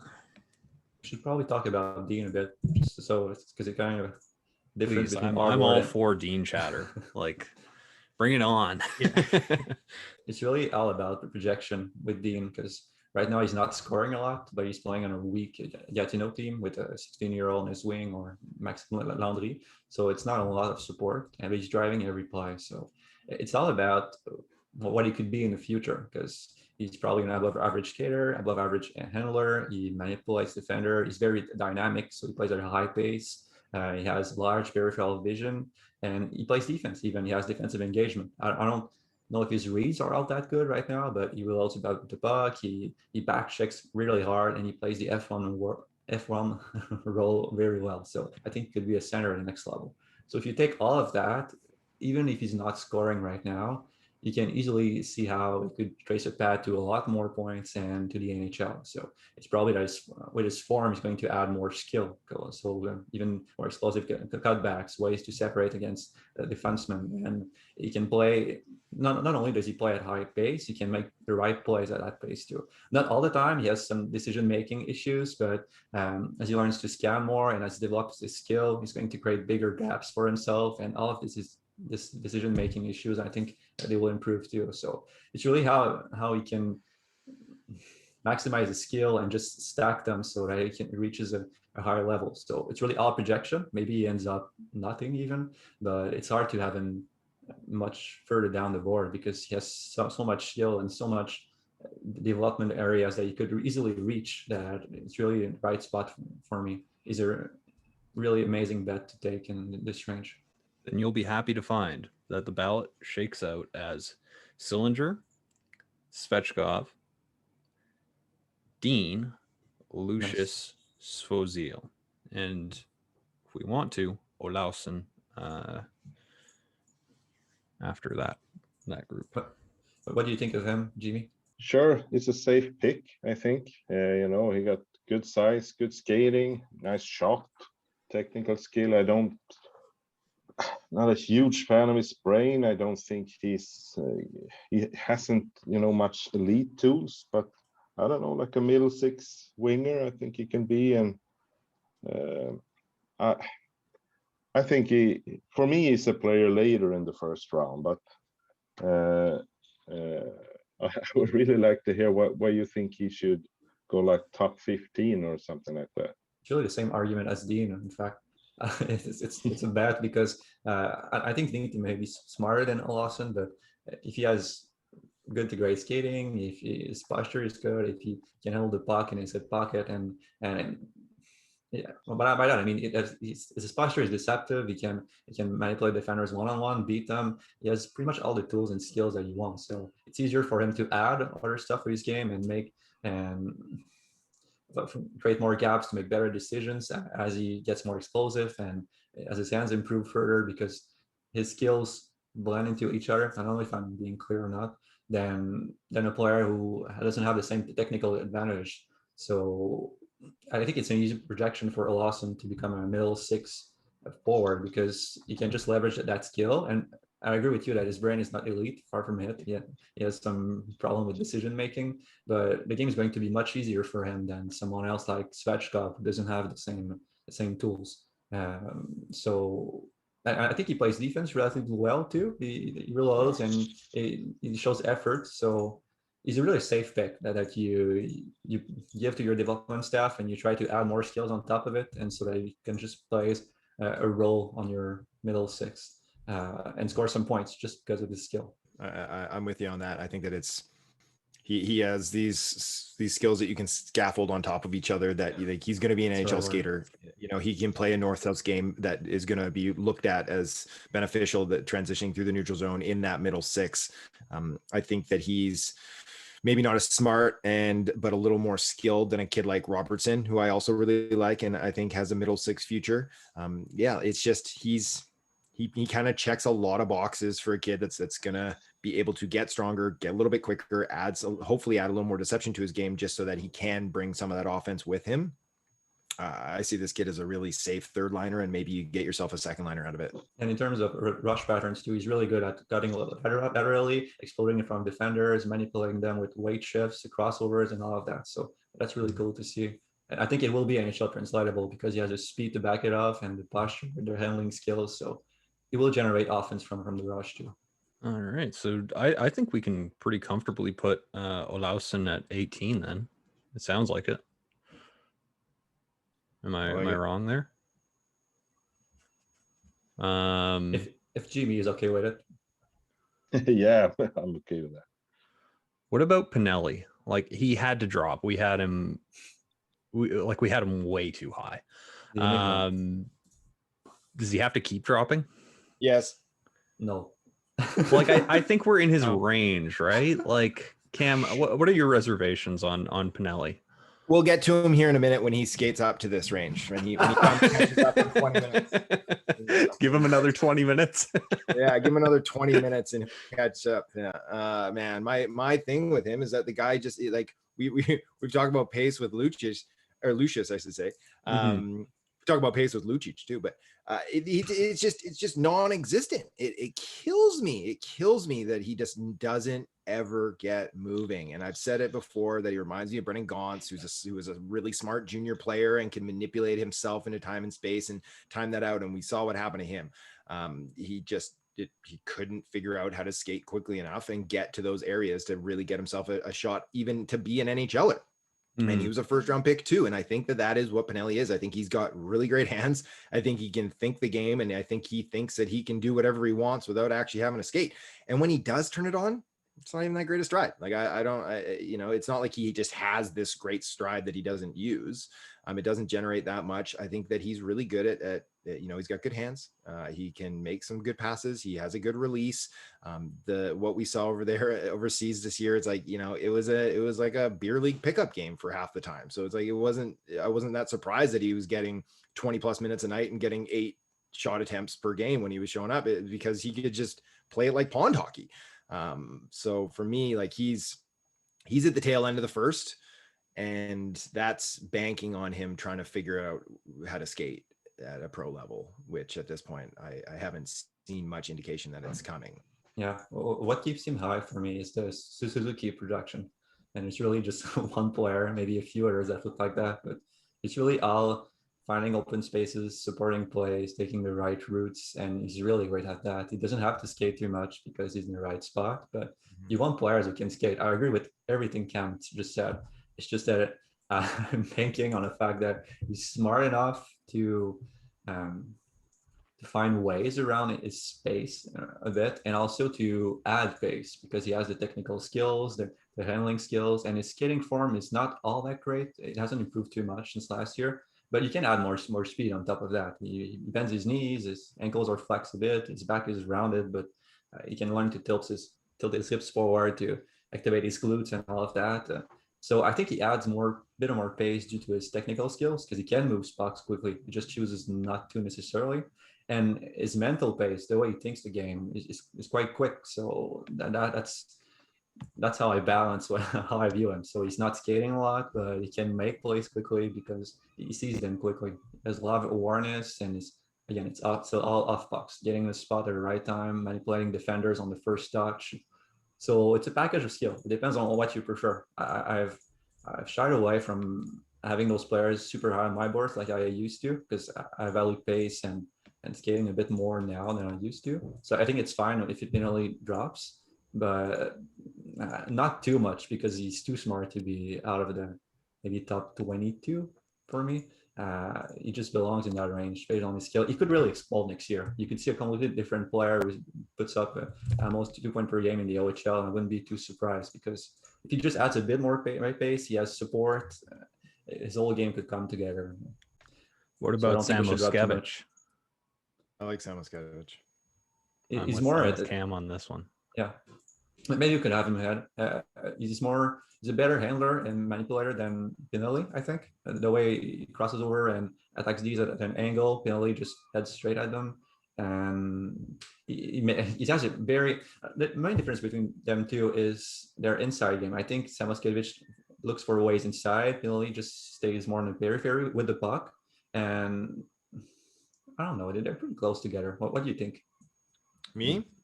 Anyone. I'm not sure of my projection. I prefer Samoskevich because of the projectability. Like, there's a lot less work to do there, even if the reward isn't quite as substantial. His you know what wall I mean? play is really bad, though. Like he It's can't terrible. resist contact. But Pinelli is much better because he keeps his feet moving. He fakes on defenders, so he creates space. It comes down to details for me. And another player, not to complicate this further, but another player that we have to put in here is Pastujov. Not because I particularly like Pastujov, quite the opposite. But Joey has him next in the USHL. And I think the comparison between a Pastujov and a Lucius, like, there's not a ton of distance between the two, I don't think. Everyone can skate. One could skate. I don't even know if I Lucius would is a take better Pastujov, skater. to be honest. Yeah, like he's definitely outside of round 1 for me, and that's Yeah. giving him all the credit in the world for his other skills. Like that's why he's going to get drafted. But the kid can't skate. Like, I'm sorry, I like him. Oh, no pushback, no pushback. In the USHL. Like, I feel No bad saying pushback that, here. right? Like, it sucks. He's just not. It doesn't have NHL skating ability, and unless he completely reworks it, he won't have NHL skating Right. ability. I, That sucks, right? I moved him down a lot based on that too. I agree with Cam. What I would say about Samoskevich, since I just saw him live, is I do like the way his calmness when he's making tough passes is good. I felt like he could deke around a lot of players. I do agree with what you said about the board play, but but there were some other things that were really good there that were on display. I What do like you think, Morrow in Mitch? this range too. Oh yeah, we can't Morrow. forget about him. Thank you, Daniel. Daniel, let's hear it. Morrow's obviously playing in a league that he's too good for. Like he's just Mhm. way above the competition. He's the activation king off the blue line. Loves to just cut into the dotted lines and make attack through the slots and make plays off of that. I think he trends to be like over aggressive in transition just because he can just envelop over the prep school opposition. I think he's mean under sustained pressure. He's kind of locked to the net in most cases, but like I think when you look at like his handedness, he's a right-hand center. The way that he can activate off the point and the offense that he generates through the dotted lines, like I think that the value is definitely there for this range. I do agree with like the sentiment that it's not ideal that he's playing with Shattuck right now when he could be at a higher level, but I really like his tools. I think a lot of his decision making will adjust when he's at a higher level with better teammates, and I think he could be even more dangerous. But yeah, I think there's adjustments he can be made, but I really like Morrow in this range actually. I like Morrow. I'll add that I when he's skating, his crossovers are really good. Like he could lose players doing that. Has anybody mentioned Coolamans at all? I got some words on Morrow before we shift away from him, though. If we can real quick, is that like you said, Daniel's like 5 years at Shattuck's? Like what are you doing? Like it makes no sense to me. And so I was told that he was offered that spot at Nodak this year to replace Mitchell Miller, passed up on it. He went back for another year of prep school hockey. He opted out of the games against the national team development program when the rest of his team didn't. He immediately came back from a break and pulled a groin, which like suggests he wasn't doing so much on his break. Now that's maybe a little bit conjecture, but I think that when you stay at a league that you're a big fish in a small pond for so long and you pass up opportunities to go play in the USHL, to go play college hockey early, to have these challenges put in front of you, it's like, where's your mindset? Like, if you want to be a better player, you're not playing high school hockey for 5 years. Well, I mentioned this in the Slack, and although I agree with like literally every point from Cam, like he could have, I agree with every point, but we're also going through a pandemic right now, and I kind of waver a little bit with knocking a kid that wants to stay in a comfortable situation. Like it's not ideal at all. Like, but it's just tough, right? I don't have all the information, right? So I get it too. And, yeah. and I the whole year is kind of a grain of salt, especially early in the season, judging some of these kids that we expected more and then they took steps back or they stagnated. But for me, it's like, this is kind of a consistent theme with him. It's not just this pandemic ridden season, is that he hasn't challenged himself. And that puts his mindset in question for me, is that these are formative developmental seasons that you need to be challenged, right? He is clearly too advanced for that league. And he has been for some time. And that's going to hold him back. Like he could have gone to Nodak and that would have been an awesome opportunity for him. Right. That would have been great. Right. He would have played a depth role and got to look at what is going to be expected of me, take a step up, and instead like staying back and kind of floating about and just having fun playing high school hockey. And it's like, it's cool. Like if that's what you want to do, that's what I did. Right. But I wasn't going to the show. So I don't know. I think that the amount of effort that's going to be put into his player development by the organization is going to be greater than what you get at the end of it. That he's going to be more work than he's worth to try to get him to justify the position that he might be drafted at if he goes in the low 20s. I think that if you take him in the 30s, in the 40s, there's going to be less pressure for him to become this player that you want him to be. And maybe you bring him along really slowly, because I'm going to assume that that's the route he's going to want to take, is going to be a slow one. He's going to get comfortable at school. Maybe that, you're going to be like, okay, well, this, mid to early second rounder didn't cost us that much and didn't turn out to be a player. Or like, hey, yeah, we put in a lot of developmental time in him. He went to a good program. He learned how to develop and he became this player that can maybe play on a second pair one day. But yeah, I've got frustrations with him not elevating up and not, working to show that he can play against higher competition. And at the end of the day, I might be wrong about that. If he steps in as a freshman next year and plays like Wyatt Kaiser, I very much doubt he will. But I guess that is plausible, maybe. Yeah, I don't think I think we can hold both defends. thoughts too. Like, I don't think we Yeah. have to.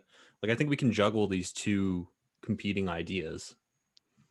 Yeah. I think. I agree. That's a really good point from Cam. Like, I think Cam's point is very well made, and it could be a developmental detriment over time. Like, that seems entirely feasible. I totally see that. Okay, so what's our next players? Well, I think Samo Skevich has the most support. I think he's probably the one for 19, I think. And then we go from there. I have a Rosine. Has anybody around said here. Carson Kuhlman yet? David loves Coolemans. I have a lot I of mean, problems with him. Here's what I'll tell you, and then I'll let David go too. I saw a guy with great skating, and he does everything he can to keep the puck in the offensive zone. He's got excellent vision. When he shoots, the puck leaves his stick quickly. He's got a good wrist shot. He's not physical, but there's one thing. A lot of times when we look at offensive defensemen and they go so deep in the zone, can he catch up to the other players? Does he have catch-up speed? And he does, and can break up plays, at least in that league. But I think his speed is so good, and it'll probably even continue to get better, like most players, that I think he'll be able to do that in other leagues too. So when he doesn't make up for that defense because he's so offensive, I do think he can cover for himself too. I don't see And now the diss skating. track. Yep. I don't see the same skating. I think it's below average. I think it's average for the league is in right now. In fact, I think he plays at the pace of the league, and he profits from others being so slow to make his plays, because everything about his skating, his body's raised, he's hunched over, he doesn't have a lot of agility side to side. I really like his, not even. Even his handling moves are great, but the way he handles the puck, his top end is stuck at his hip, so he doesn't have a lot of range of motion. He makes good use of it, even if he has limitations, and he can manipulate defenders. He can create shooting lanes. He has some amazing sequences in the offensive zone. I agree with that, but there's so many issues for me of projection to translatability in his game. I wouldn't have him in the second round, honestly. He's a third rounder for me. I would draft him. I went from considering him a no draft to someone I would draft because of his size. There's some path to improve his skating, his handling, his moves, but I really don't like him in the spot. And I might be alone in this opinion because I've maintained that for the past months, and I know some people really like him, and I can see a bit of why, but I don't have the same. It's like I'm not watching the same players as some other people. Look, I we agree. don't have in the database a single positive first round game report on him. So if someone wants to have him in the first round, we need some information on him, because right now we're working on nothing. Basically, pretty much everyone who's filed a game report on him has a negative impression on what his game is and where his game stands right now. So I've for had me, some. Sorry, I didn't mean wouldn't to cut you consider off. him. Like, I wouldn't consider him for this top 48. He's in my region. I've seen him a ton. Not a guy I would consider for this range. I agree. I've kombucha girled a bit on Coolemans. You know that meme where it's but mostly I find myself doing the like it's a very fraught projection. Very. I noticed, like, when he handles, like the like, yes, he's got some handling ability, but it's usually from like an AJHL forechecker just completely like throwing himself at him, and he just like easily works away around him. Like, it's not translatable, like David said, like, and like he just couldn't complete an outlet like in all my viewings. Like, I think I only wrote one game report, but like it was one of the roughest I wrote probably this year. I think he just doesn't want to. I really think he thinks he's better than his teammates. It's a bit of this Sillinger factor too here. I think he sees his teammates, because some of the plays he doesn't make are I don't understand them. So you're going to have a 3-on-1 against a defender, and he's going to skate and shoot, not use his teammates, probably because he thinks he's a better shooter than his teammates are good at receiving passes and shooting off passes, and he's probably right. But some of that probably makes my projection harder because he's too good for the league. I need to see him in a better environment. I watched him at the U17 last year, and he was making the same bad decisions. He had the same technical problems. So I haven't had a good viewing of him. I need to see what the others see in him. Well, who do we have in this range? I think let's put Samoskevich at 19th. Well, yeah, that one's a gimme. So we talked about Pinelli. I think he belongs here. I have him a bit higher on my own list. We talked about Morrow. He's definitely in this range. I know, like, I really like Sean Barons here. I know David likes Evan Noss. We have some OHLers, and unfortunately don't have any of our OHL scouts here today, but hopefully we can do our best to work around with the list that we have. And then Rosine as well. Lambos is probably a little bit too early for him still. Robertson. Yeah, Simone Robertson as well. I like Robertson. I've come around on him too. Yeah, nice. I mean, I like Coronado. I think he's just here, really but safe. nobody else does. I'm just voicing it. Othmann too. Othmann's interesting. I've got time for Othmann. Yeah, I think Casa, Chibrikov. We're into that meaty part of the who really knows what the fuck's gonna happen with a bunch of these guys. Like, Didn't we get there about 9 spots ago? Dude, Koivunen, if Lassie was here, right? Wong, we're in that now. We're in the whole group of smash up. Well, let's Wong, Vince Carter, like post. I can say a real good positive about Barons. I go back and forth with him. If his skating was just a little better, there's a lot he does well. I mean, you wouldn't know that he's 5'9". The way he seals off players in the corners, he actually uses his body great. His body positioning on defense is terrific. I don't know how high his offensive upside is, but as far as getting up the ice, making plays in the defensive zone, he's good at that. If he could move just a little bit better, just a little bit. Yeah. If we could give him like a 5.5, like, on skating, like, he's a top 15 pick easily. Like, if he's a 5.5, top 15, no doubt. But since he's a 5, it's like, and especially it just like keeps him in that tier, right? Of like, I guess in this stage, it's like 19 to like 40. Or just a little bit better. He's clear cut above the rest. Well, how do we I think Pinelli should be 20, just out of respect to Rachel and Lauren's work. Like, they've still got him pretty high. I agree with them too. I think Morrow at 21, we've heard it pretty compelling. I think it kind of 21 for Morrow kind of meets where we get the upside from Daniel and we get the skepticism from Cam, and kind of synthesize that into one cogent decision. I think 21, and it represents a drop for Morrow as well, which is reflective of our concern. We need to do some more homework on Morrow. From some of the stuff. I agree with that. Actually, it's time to need to talk to people around the situation about him. Just that's where my skepticism from multiple people is talking to some people. Was I've had that bug put in my ear by a couple of people too. That's a big question mark around him. Is where's his drive? Where does he want to be? When we get that information, when we get that information, we can adjust accordingly.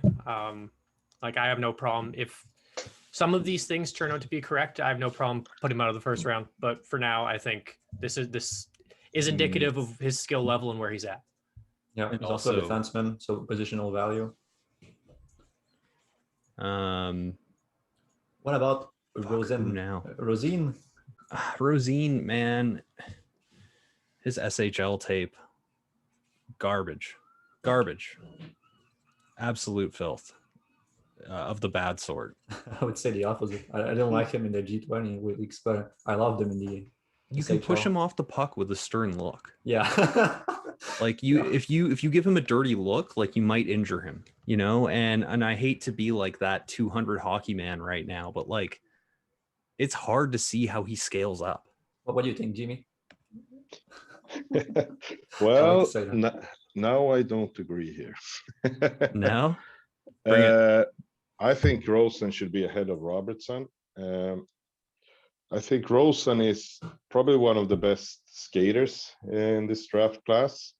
I think he has a tremendous stride, economical.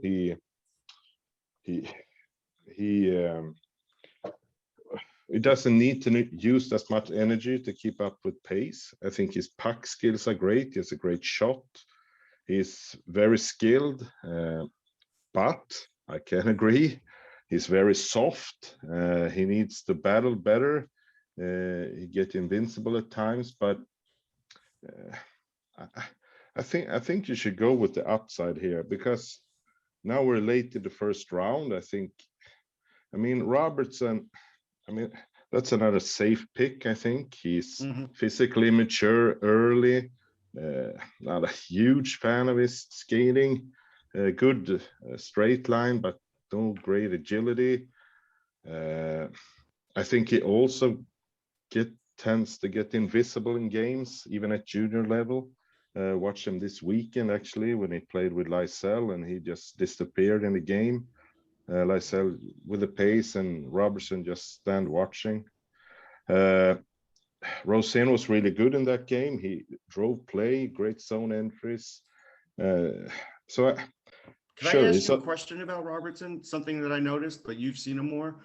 It seems like on the power play, he is only passing the puck around to get it back again to shoot. It doesn't seem like he's doing it to make his teammates better. He seems like he does it too close to him so he can get the puck back. Yeah, I can agree with that. And his shot is really good. I mean, he has an elite shot, I think, but he can't really shoot, in stride. He often needs room to score. So I haven't scored a lot the last few years. So I'm not that high on him in total, but if I have, I haven't done much homework on many of the guys we're mentioning now, but if I can have one vote, I will have Rosen over Robertson. That would be my vote for now. Just for the upside, I think.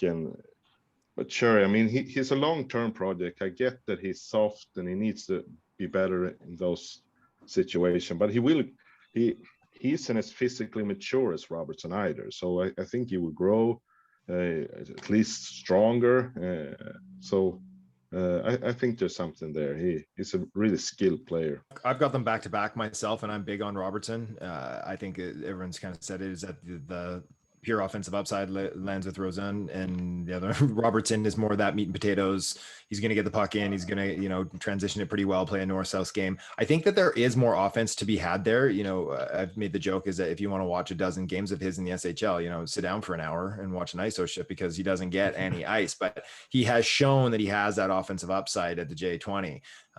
So I think that there is maybe a second line ceiling there. I think for Rosen is that, maybe the kid's got like borderline first line skill if everything came together long term, but there's just a lot of hurdles for him to get over. So like I'm cool with taking a swing in the late 20s on a player like that, or the mid 20s, whatever. And maybe you can bring him along if you have maybe you have heavier players in your top 6, your top 9, that he can be more of a passenger in that regard. And not every player needs to play a two-way game and play a heavy game. Is that if you can find a right role for him down the road, it's just that usually those guys are uber talented that find a way to break that right. So I like him. He's a fun kid to watch. He produces some nice clips.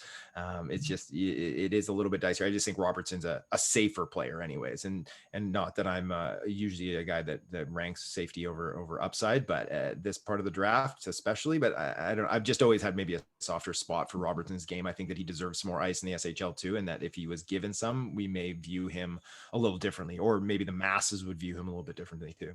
I can't believe I'm going here, but we're almost in Tristan Bro's range. Yeah. Yep. Like I like him more than Rosine or Robertson. That's the only reason he came to mind there, was just like I put him ahead of those two. Bro's like I think with him, like his off puck game, his ability to win pucks back, his physicality and his like defensive commitment are his major pluses. Like, but I think he's like so inefficient with the puck. Like he doesn't manage it well. He has manipulation. His hands are okay, but like he keeps the puck in front of his body and he can't explode past defenders on the transition. But like, I watched his game last night and I saw not last night, his most recent game, and there's some stuff that like his the way that he was manipulating was actually working a lot better than it was when I had like past viewings, and it was probably one of his best games of the year, and better catch and release skills under sustained pressure, and but it's still some issues in transition, I think. His rush Or patterns are really advanced, I think. Dotted line use, attacks on an Mhm. arc. Yeah, the game last night was a lot different than what I've seen. Like I was seeing a lot of handling into pressure, trying to beat defenders one-on-one instead of working like because he can work past them with his skating. But I like Bros like quite a bit, so I haven't really seen too much of the Swedes, so can't Well, comment too much. Chipperkov too, right? I think that we should be talking about him. That he's a really interesting player that played up, levels this year and managed to do really well in kind of a depth role. He's a pretty good skater. He's pretty good defensively. I think the consistency. I think I was more disappointed with his lack of production in the MHL, which sometimes I can get over because the MHL is such a garbage league, right? Like it's just it doesn't really mesh up with what we want to see at the next levels anyways. So the fact that Chipperkov was playing well in the VHL and then like the little cup of coffees he got in the K, that was more telling to me than his lack of pop in the MHL, which normally you want to see that offensive pop in the J20 or the, in the Finnish U20. In Russia, there's guys that can put up 100 points in the M and they can't even play in the V, right? So I think he's got some translatable skills as another middle six kid that, I think he's a first rounder still. So just another guy to kind of put on our board here. Yeah, I I can liked his mention game a in the little- K. Yeah. Yeah, in the K, and Daniel, you're right. I saw some pushback there. I didn't think he played small. I thought the puck pursuit was there. I also feel like, fast release on the one time, that's obvious, but I felt like he does need to get in the flow of the game better there, but that's probably just because he's playing up. Yeah, the minutes are on Ska, like the minutes are just Yeah. kind of whack. Like it's just like it's so young players play so inconsistently, right? They're not there for development really. But like he had this one play in the K. It was so nice. Like I think it was his first goal there. Like he recognized that he needed to stop up to keep the passing lane open on this transitional attack, and he was able to score off of it. And it just seemed a little more advanced even than what you kind of see in the K, like sometimes. Yeah. Do we like Sean Behrens ahead of all of those guys? What would you say about him? If someone could Mitch? tell me he's a better skater than what I'm seeing right now, I would, because I like everything else about his game. I kind of, in a way, he reminds me of like a little better Spencer Stastny, and Stastny doesn't have a lot of offense in his game either. I don't know how much offense is in Barron's game, but everything else I liked. I just felt like, yeah, if he improves his skating a bit, he'd be there. So I'm okay with moving up my projection of him based on the fact that I think he will. I don't think it's a massive skating thing. I think it's a little skating thing. I can. Bye guys. See, Enjoy the rest of the meeting. Sorry, I got a boogie. I mean, that's a. Bye. I Thanks for your time, let's see pal. what Mitch really likes him. So let's see if what he feels about that. Honestly, I think he's one of the best playmaking defensemen in the draft. I mean, he honestly, he's top 3 for sure. It's all in the details of what he does as a passer. Gets the puck in motion, already knows where he's going, knows the next play. So I talked to him and I asked him about it. And this will be in an article coming out soon. But everything that he does with the puck to get it to the next location is intentional. Like it's all set up, it's all pre-planned. A lot of these players, it's reactionary. It's kind of like, they get the puck and then, oh, that guy's open, passing it to him. With him, he knows what he's doing. When he gets the puck from the point, he already knows that he's going to activate. He already knows the guy like Tyler Boucher, for example, is going to pop out into the slot, and he knows he's going to be there. And then he opens that lane by just straight up manipulating. He uses his hip pocket a lot. It's like he pretends that he's going to shoot it. He sells a really convincing shot, gets the defenseman to move their stick out of the way, and then rifles that puck right through. To me, that's really translatable. I mean, the difficulty with him is that when you look at players who have those sort of tactics in the NHL, a lot of the time they're a lot more explosive. And that's kind of the thing for him. Like he creates repeatable situations from the point with every single touch. There's no disputing that is going to be a very valuable asset. It's just a matter of if it's going to allow him to become a plus level offensive contributor or just getting him to like NHL average at 5-on-5 while being able to do the power play. personally, I think it's a plus level tool. And so for me, he's top 15. But I don't think that we can have him much later than where we are right now. I mean, we still have some guys who deserve to get on the board, Rosine, Othmann, etc., but he can't go any lower than the tier we're talking about at the moment. I kind of agree with that. And the one thing I could say is Dan Muse said something really funny about him. He said that, nobody has told him he's 5'9" yet. I think we should have him there as the next player. I missed what Mitch said, but I'm pretty sure I heard it before. I think the data backs it up too. Like, yeah, he's incredible. Yeah. On that. Aaron's at 22. Yeah. Who do we have at 21? Sorry. Scott Morrow. It's a nice 1-2 punch. Yeah, actually it is. I would introduce another player just to complicate our life a bit. For 23, you mean, of Evan course. Nuss. Yeah. Yes. For 23. Evan Nuss. He's another player where I just project his skill more than what he does right now, because he has issues of decision making. His defense is a bit passive, but he's 6'2", probably an average, above average skater, above average handler too. And it's all about his puck moving. Okay. So his breakout habits, he shoulder checks a lot. He can see through layers. He uses teammates. He can make fakes against F1s. And on the tracking data, he doesn't come out as a great puck mover, that gives me pause, but he has all of the skills to become one. And with his size, with his range, and the way he's really engaged in the game, I think he becomes good defensively too. So you have puck moving and his defensive game. I think it's enough to prop him up to maybe a number 4 role, and a player who's going to have a positive impact on his team. So with his puck moving, he might not generate offense at the point because he likes to move and he likes the offensive instinct, if we can call it that. But with the rest of his game, I think it's going to be a positive impact, and he's going to rise up to that number 4 role, which would make him valuable in this spot, especially because he's a defenseman, and we're talking about a lot of wingers right now. But it's a bit of a reach. I'm not super confident in that assessment because no one else has it, but I believe in Nuss. I'm pulling for Othmann and recency bias ahoy, Prokhor Potapov. He makes my lizard brain happy. Like he hits so much. He's such a little shit.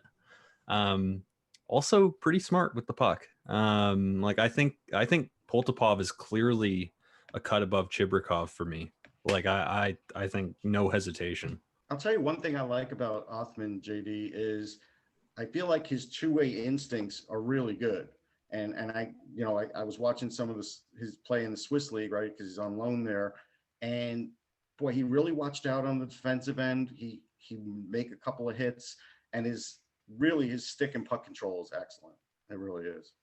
How do we feel about Othmann then at 23? I just haven't done the work on Naus yet to really contribute to that conversation. I haven't either, to be fair. Yeah, I was gonna watch him yesterday, but I have Naus ahead of Othmann. I didn't like Othmann's play over in Swiss League. I think that's where he plays. And L2. Yeah, that's right. And, again, it's harder to play against men than it is against junior competition because they close their gap early. Even if they're not as skilled as OHLers, they play the game in a more intense way, so they don't give you as much space. And he played down in the lineup more than McTavish, so he didn't receive teammate support.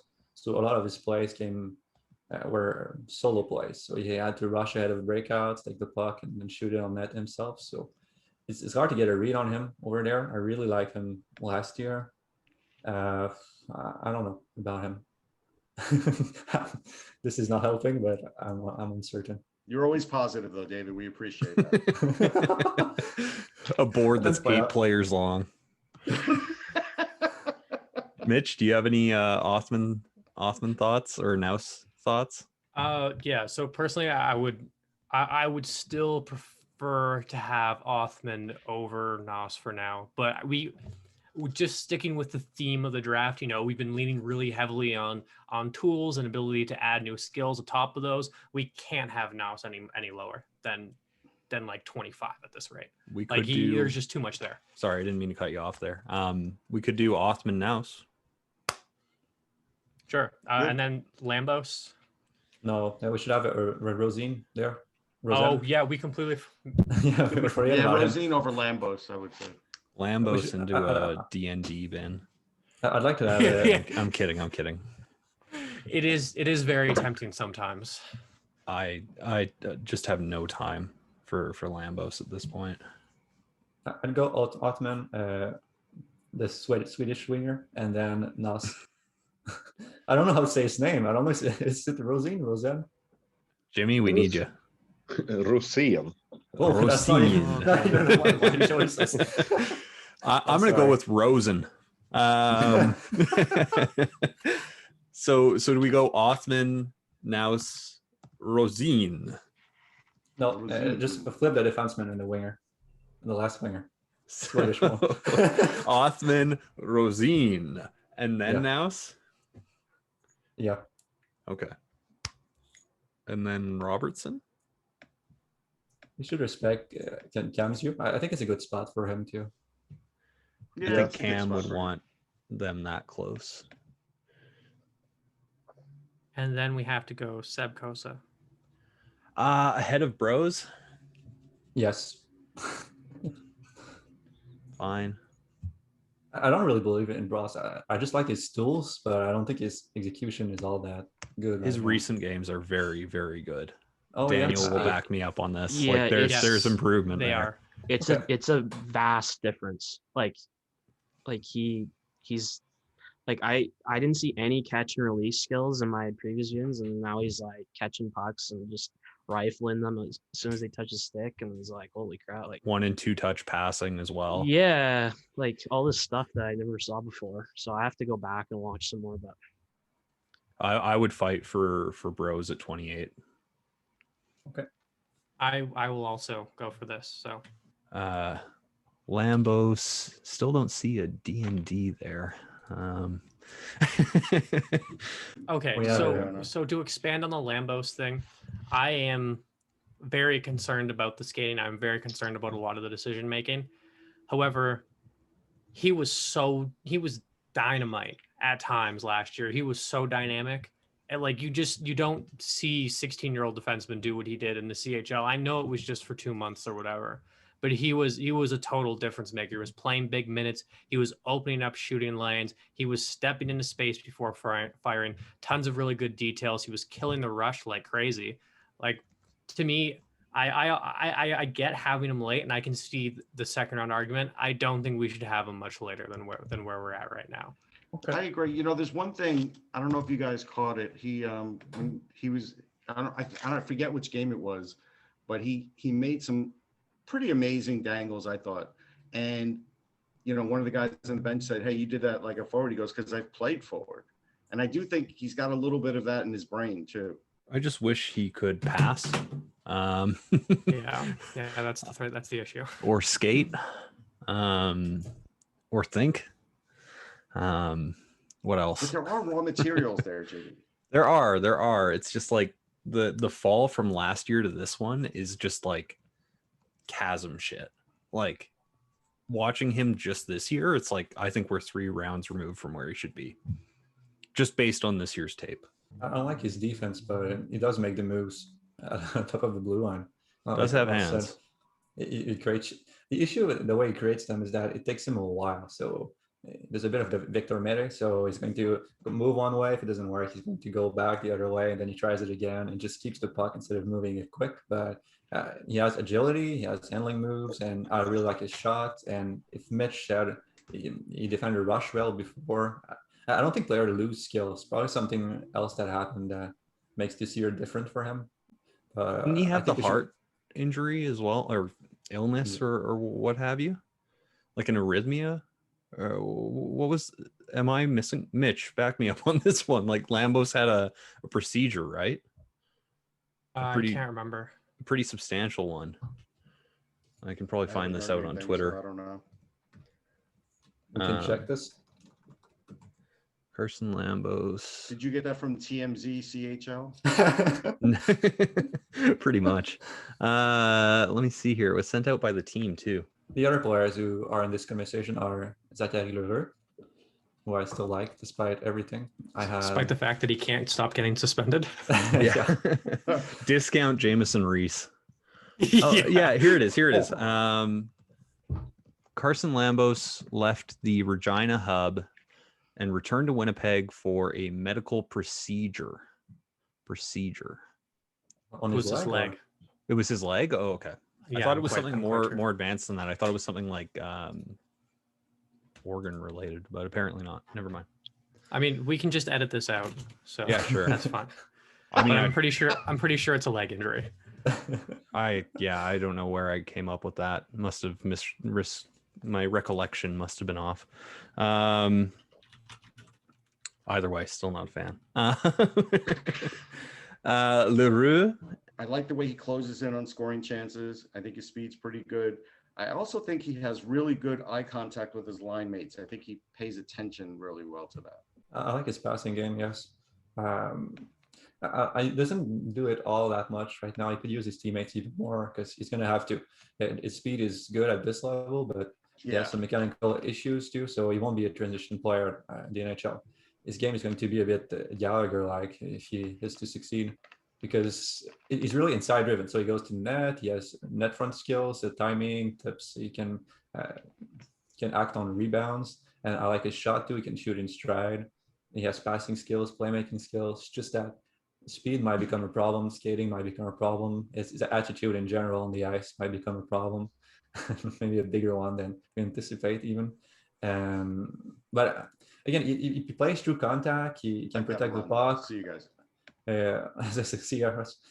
I think that's enough to consider him the first round. He probably will get taken there too. So that's not a very high confidence vote, but I can see him in this range. Not particularly enthusiastic. I like him more than Shibrikov and Ty Voigt. I would like to see Ty Voigt play this year just to make a good judgment on him. But again, he has the same problem as the Swedish winger we just talked about.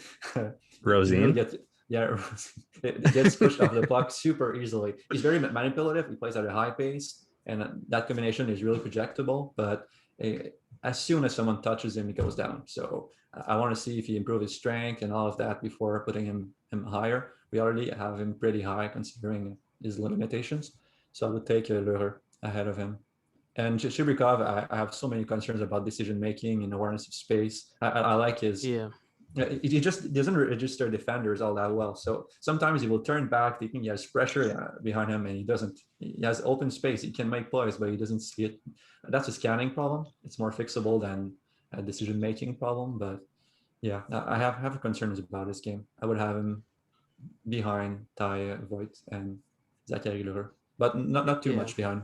I agree. Like Chibrikov, I found he was so like opportunistic in all my viewings, and that's basically all he was really going for, was just opportunities where he could break transitionally and kind of attack through the dotted lines and everything. But yeah, I agree with that.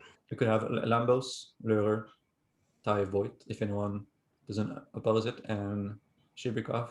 I know Dylan is not that big of a fan of Shibrikov. He has him as a second-ranked MHLer, I think.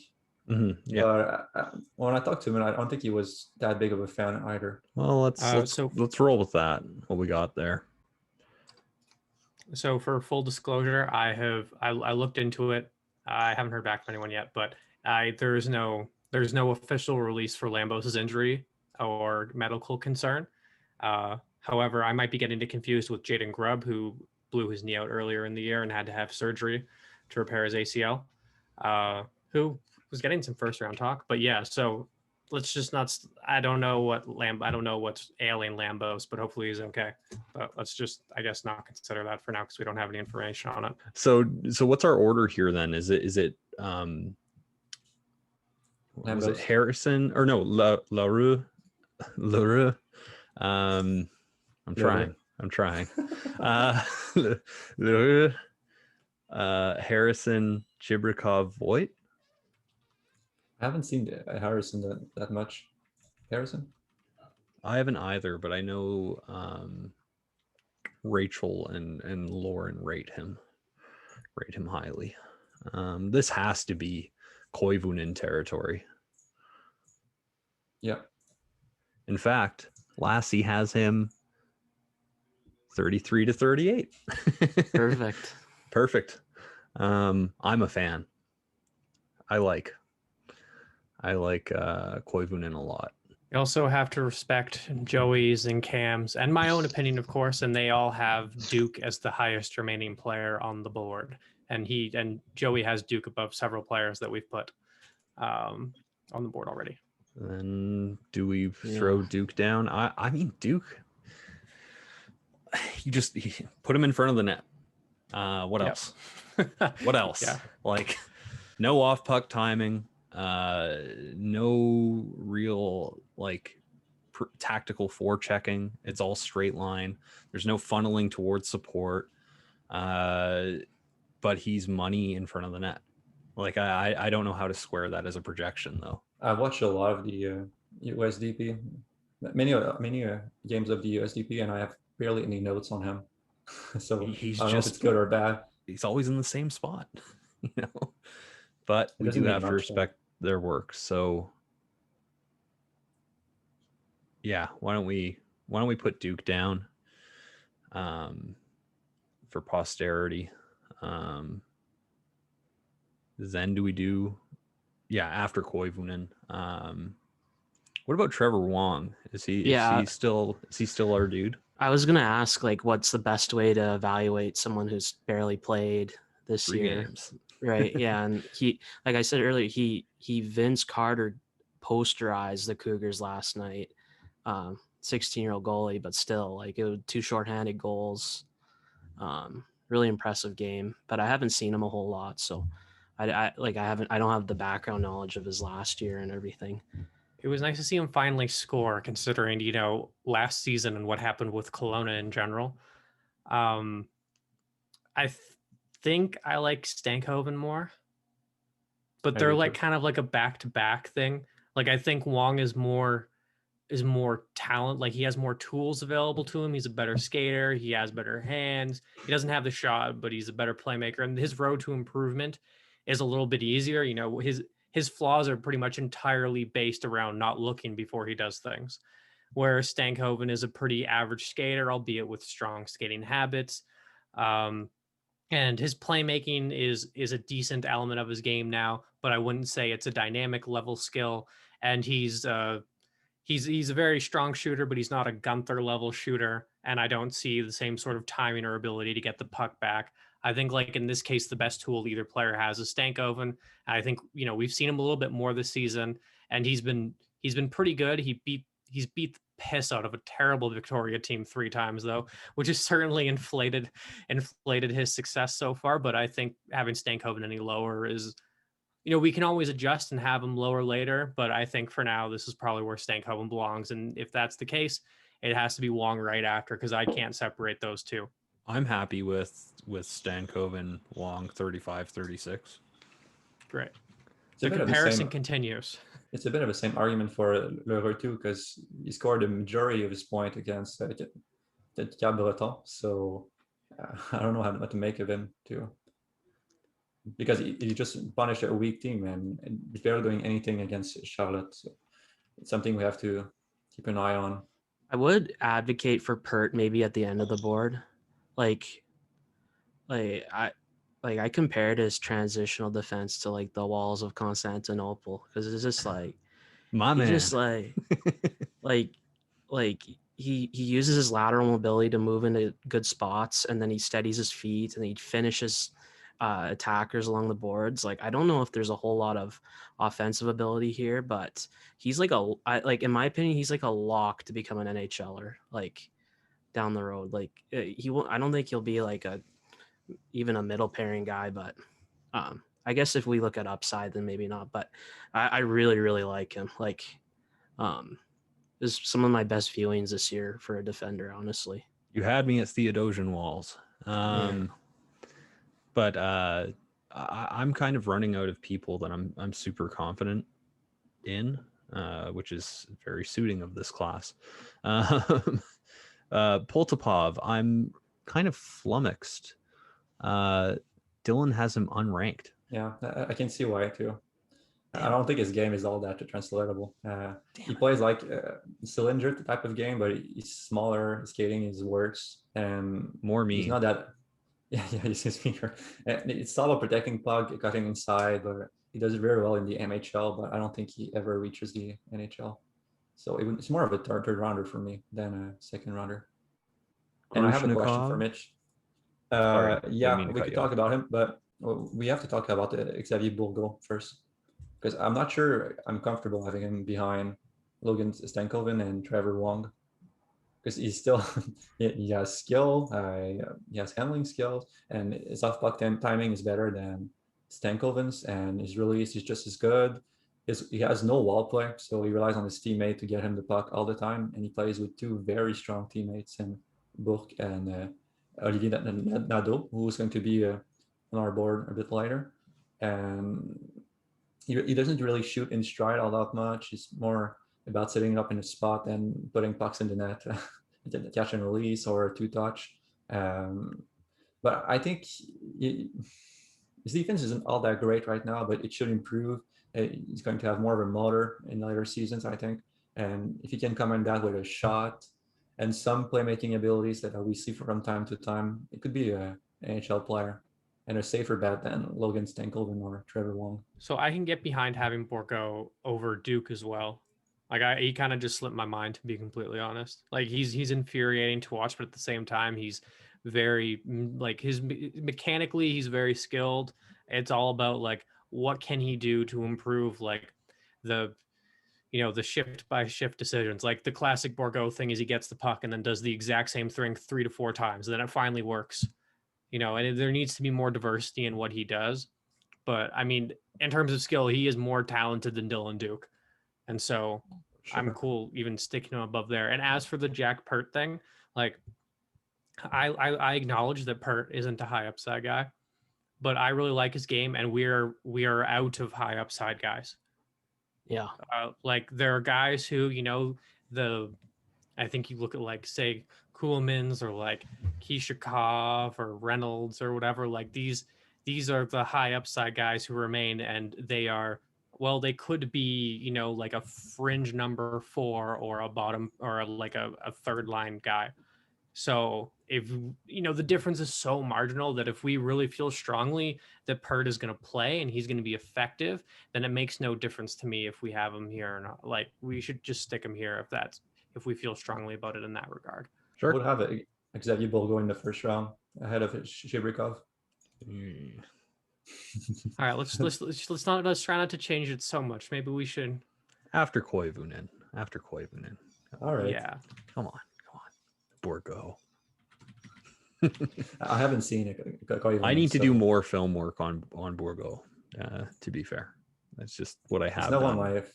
I don't like him very much, but I can see why it could be effective. Now it's Peter Reynolds territory. Yes, it is. You're gonna hate me for this one, but Joey's list has Pastujov, has it before Duke. Shall we just stick him on there? I mean, we did have him in the first round last time. I think he's just discount Lucius, like clearance Lucius. Every now and then you have flashes where it's like, can see it, but he needs to move. But if he does start to move, how does that move the needle? Pretty substantially, right? Why would he though? His stride has problems, and he really plays at no pace. So maybe he gets in college, and his coach really drills it into him that he has to move his feet, and then if he starts doing that, he has a small area game, can make plays under pressure. Is he going? He's going to Michigan, right? I don't remember. We can check. We have the technology. I like Reynolds more than Pastujov. What about Martino? I really like Martino. Oh, and Ethan Del Mastro. Lauren has Del Mastro above OHLers that we already have on the board as well. Then I think we should. Put Del Mastro down then. Oh no! Good God, no! Pastujov is going to Notre Dame. Never mind. DND. Martino is insanely interesting. Like he's an awful skater, but he's really smart at like getting to open space. Like every offensive possession, he's like in open space, constantly open. He I don't know, like like how much his skating, like it just has so many inefficiencies, like what future it has, but he ups his pace at the right time. So there's obviously some processing going on there that he knows when he has to like, buckle up and get moving. But like, um, I had Martino kind of, it's kind of shocking. Like I had Bros and Martino probably closer together in terms of it, but like Bros's developments recently kind of shot him up a lot higher. But yeah, I think I'd probably still take Pert over Martino at the end of the day. They're a very similar player, Reynolds and Martino. They play a similar type of game. I think Reynolds is a better passer, but he doesn't put out as much numbers, so it's a bit harder to advocate for him. But if I can talk a bit about his game, Reynolds, it's really all in the passing. He doesn't beat players one-on-one. He can shoot the puck, but his shot has weird mechanics. I don't think they translate to the NHL at all. And it's all about off puck, a bit like Martino does. So he finds open spaces. He has good routes to support the play. I think maybe Reynolds is a better defender a bit. But when he gets the puck on his stick, it's all about finding the tight lanes, manipulating the feet of the defender. So on a delay, he would go very far into the zone and then come back so that he creates space for the trailer to. He really he thinks ahead, so he prepares the plays of teammates too. But there's not a shooting element, there's not a one-on-one element, and he will probably end up as a defensive specialist. We can generate some offense of his passing, and he's on the smaller size. His skating is maybe a 5, so yes, a lot of things against him, but I like his hockey sense in general. So that's interesting about Martin. Like I didn't really like Martino's defending either. Like I felt that he didn't really even have the ability to back check properly, to even have provide an impact. And I felt that he's like he's a very bad puck watcher. Misses secondary and tertiary threats. And the issue with Dalmasio, I watched a bit more games recently, and I think his tools are more average and above average, like I thought before. He's very involved in the play, but he makes a lot of mistakes too. So he's not very controlled. But when we're watching him, he's 16, so it's normal. And he's a 6'4" defenseman with average skating, long reach, who plays aggressive. Already, that's a pretty interesting prospect. It's just that how much of his puck moving translates, how much of his offense translates. He didn't score a lot, but he tried a lot of play. So he's really confident on the ice, but sometimes overconfident. He has a bit of a Simon Edvinsson problem there too. So I'm really ambivalent with him too. I don't know where to put him exactly. Based on tools, he should be around this range, but I have some decision-making concerns. So he belongs right there, I think, with Reynolds, Martino, these kind of players with question marks, but with some really interesting elements still. Coronado? Still too early for Coronado? Oh yeah, we should talk about him too. I know Mitch doesn't really like him all that much. Have you seen him, Daniel? No. Not enough. So Coronado, he's a hard nut to crack, honestly, because his game has a lot of issues of translatability. Just so scaling him to the next level, that's easier to say. His skating is maybe a 4.5 below average. He's always on his inside edges. He's really hunched over, so he won't generate as much speed at the next level. And his game relies on a lot of speed right now. So he has to beat defenders wide. He has to push them back to create space. He guns ahead of breakout to do that. He relies on his speed a lot, but he also has a smaller game and playmaking flashes. So he can use teammates, can attract defenders, create space for others, to tread the puck in tight lanes too. So, and he's pretty physical too. He works hard, so he has some physicality, high work rate, inception of a smaller game that could get better, and playmaking skills. You can build a player with that. Like it's hard to build a player. Yeah, it's hard to build a player. It's easier to just take him and just improve his strengths already. But he scores a lot. You have to respect the numbers too, and he works. He's engaged. I like him more than Mitch overall, I think. And again, I think it's his range there too, because if you compare him to Reynolds, and Martino, they all have their flaws, but they have some special elements that you have to respect too. I would group all 4 of these players together: Del Mastro, Coronado, Reynolds, Martino. I think I like Coronado more than Martino, but it's close, and I think Mitch probably would rank them the opposite way. Good guess. Yeah, that was a good job. I'm getting too predictable. Well, your thoughts? All right. So Great start. how are we going to do a full draft board? I'm really hoping that Jimmy has some like Swedish players that we can just like jam in here to get to 48. I know Lassie has 2 Finns remaining on his board as well, but really, I think for me, it's pretty. I think Reynolds is pretty clearly above the rest. He's the most projectable of the players. Like you're not getting a top 6 guy or anything, but he just moves the puck so effectively. Moves it, gets it back, relocates, gets it back. Just so good at that little one specific thing. And also, he's a really strong defensive player. So he's kind of the easy pick here for me. I quite like Martino. I've honestly come away with a stronger impression of his defensive game. I think a lot of the mistakes that he makes are more structural. They're, hey, you're the dude who gets a lot of breakaways, so keep getting a lot of breakaways, kid, kind of thing. I think when he's actually stuck in there in the defensive zone coverage, his reads are really good.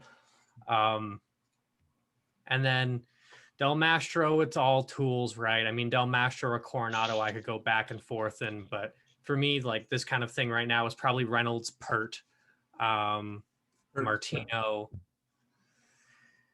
Del Mastro, Coronado, I guess. It's a tough one. I would really have it, but Bert at the end here. I don't think his skill will carry him that far. He's all about habits, and he's on a smaller size. I don't believe in him as much. I respect what he does on the ice, though. He's very engaged too. It's just I haven't seen a lot in terms of puck moving or offensive ability. Yeah, I agree. I agree. I haven't seen much of Reynolds, but I like the Pert placement. I like the Martino placement. Sorry, Jimmy. Well, yes, I have 2 Swedes that I would like to advocate for the bottom of the list.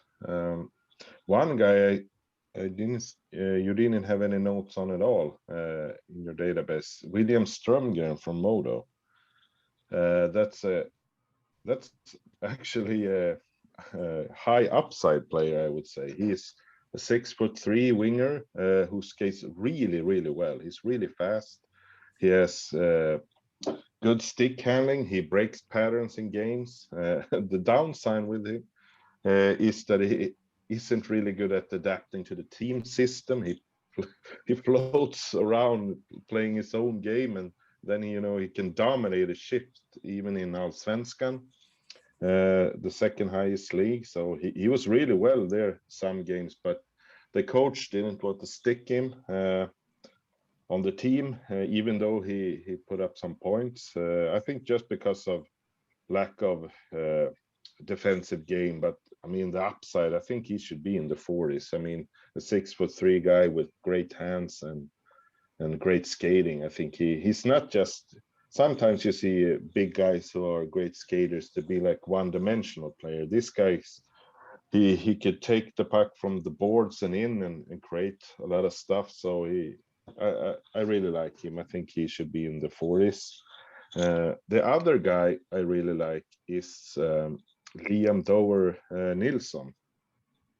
A really, really smart centerman. His skating isn't that impressive.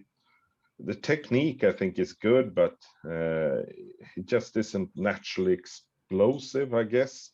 So he doesn't play at a high pace, but he scores points per game in both senior level and junior level. The senior level was the 3rd league, but still, point per game as a 03 born is pretty good. He's really smart in 03 zone, a good 2-way centerman. So those 2 guys, I think, belong in the 40s in this draft. Okay, good cases. Yeah. Let's start putting some names down.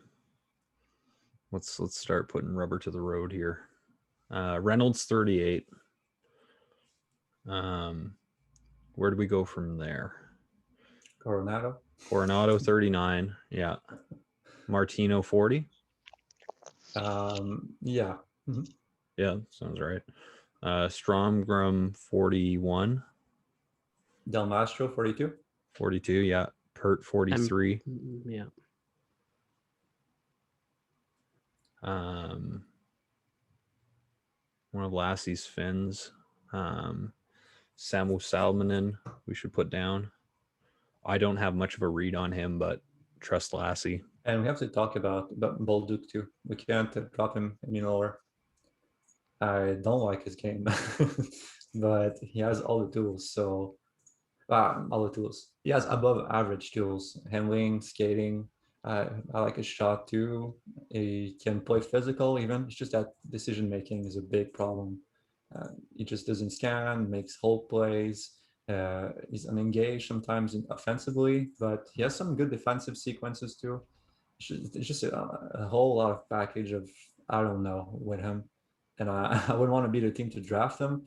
But if all comes together and if he starts scanning more and be more active and starting to understand how to manipulate defenders with his skills, because he's really a straight rusher, so he's going to go at them and try to dangle the puck through them, and it doesn't work even at this level, especially because he doesn't have any support.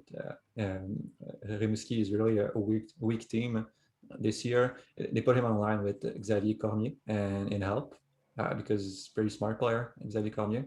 But I still have a lot of questions about Baldu's game. But in this range, he's a great bet to make, I think. Yeah, I mean everything that you've said. He's late to make a lot of plays. I do think he's intelligent though, and I think he's diverse, skilled enough. Like just keeping in theme with the board pretty consistently. Like I think he checks off a lot of the boxes.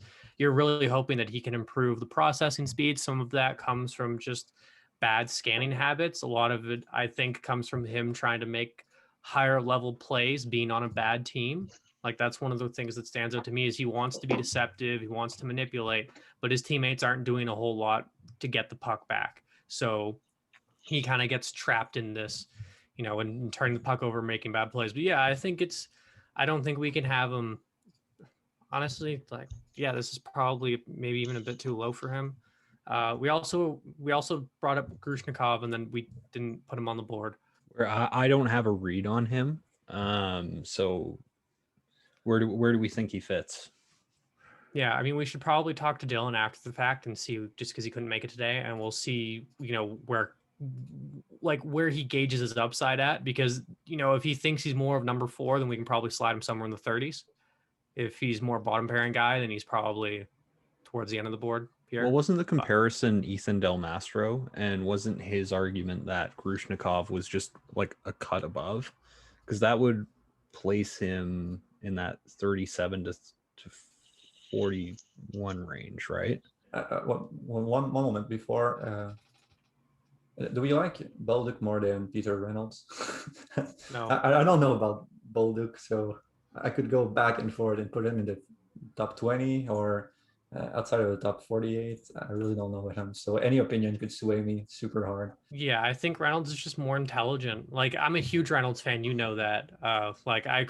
I can preach about Reynolds' game forever. I just think he fits what I look for in players a lot. And I think, again, his road to adding new skills really isn't that complex, just because you very clearly have a very strong passer. He moves the puck so effectively. The details are all there. It's just, you want to see a little bit more pop to his game. And I've seen a lot of it. Well, a lot. I've seen a few games of Grushnikov. He's a defensive defenseman. He has no comfort with the puck. But we're watching him, and he's 16 because he didn't play this year. So yeah, there's a lot of defensive details. Just pull up my notes on him. It's going to be easier. And really, it's all about the way he uses his stick. He always keeps it on the puck. He protects the middle with it. He uses his body, so he's physical. He has a good gap off the rush, and he pincers attackers on the board, so he can pin them even as a 16-year-old. He did that in the NHL a lot, and he stays close to his check. He's engaged defensively.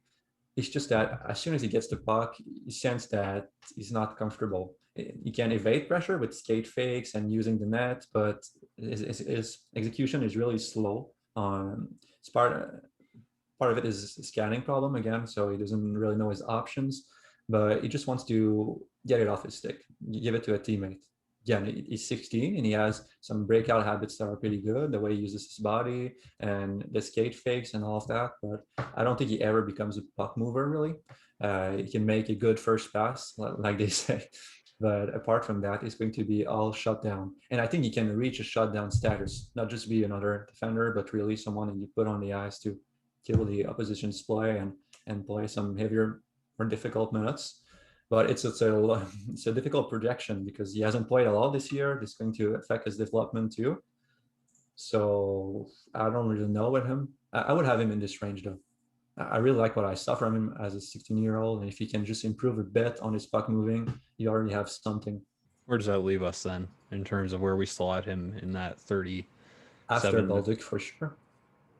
After Bolduc and okay. So Bolduc 45, Grushnikov 46. We can't do Joey like this. We got to have Pastujov at least 47. Yeah, that's fine. Which leaves one last spot, Dmitry Rashevsky. No, I have two guys. I'm kidding. I have two guys I feel pretty strong about here. Mauricio Ortiz. Well, yeah, honestly, we're getting pretty close to that range. The WHL has like 15 defensemen who are all the exact same. The two best of them are Drew Krebs and Olen Zellweger. Zellweger is one of the best skaters in the draft. He just rips the ice up. It's amazing to watch him play. Now, the decision making is very Everett Silvertips like, which is a bit concerning. Lots of random point shots, lots of funneling plays up the boards. Basically, he solves a lot of transition problems by just creating another battle higher up in the defensive zone. But he does show some puck skills to bring the puck inside. He can manipulate a little tiny bit. He can draw in for checking pressure, and he's an absolute maniac defending the rush. Like, he's so committing, but he kills a lot of plays. He's really in people's faces all the time. It's a matter about getting him to tone down a little bit. Drew Krebs is sort of a bit more relaxed. He's Peyton's younger brother, for reference. Not quite the same level of explosiveness as Olen is, but he's a lot more manipulative. There are some flashes of higher skill from him. You just don't get it with the same skating. You don't get it with the same regularity.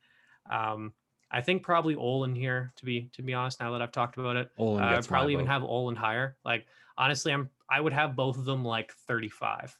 That's a pretty drastic shift of the old board. Yeah, fine. we're not doing that yet because, you know, we're all kind of in the same situation information wise. So, you know, we can deal with that when we get to our next board. It's not a problem. Sure. But yeah, I say Olen for the last spot. Olen Zellweger here. I really like Olen as well. So easy sell. Unfortunately, that means we left one of the Finns off the board, Samu Tumala. But oh well, Lassie. Yeah, we got all but one. That's I'm you know, it's a difficult exercise this year, but I like our board. I mean, all things being relative, you know, it's a tough year. Yeah. So just kind of like as a quick once over kind of thing. So like we're cool with Stormgren being 41. Should we have him higher just given the tools and the upside and the report from Jimmy here? What do you think, Jimmy? Well, I don't know the other guys, so my votes on many of the other guys that you mentioned are folded. So I think it's up to you. I told you what kind of player he is. But do we have him in the right range for you? Yeah, I think I have him. I think I noted the last I wrote to McKean that he's kind of I don't know what I wrote, like 30, I say 25 to 45, you know, in that big range. I think some teams get scared by he's a very raw talent, so he has much to work on, but you know, the physical tools with skating and tremendous stick handling, I think is something. So if we don't have many upside guys in the 30s, I'm fine with having him in there too. It's just that we have a lot of smaller player whose projection is quite difficult ahead of him right now. The 5'8" Trevor Long, Peter Reynolds is on the smaller side too. Dylan they Duke. all have, yeah. William Stromgren is more interesting than those guys, but I haven't seen him, so I can't confirm it. So this doesn't help us, but we can have him there for now and just watch. We're him gonna and do this compare again. him. Yeah, after the U18s, so this can be like Yeah. a placeholder, and we can reevaluate in like a month's time, and have at least like a foundation to build from in terms of where we rank him. Yeah, sure. All right. Well, always a pleasure. Thanks for your contributions. This has been our pre-U18 draft ranking meeting for elite prospects. Cheers.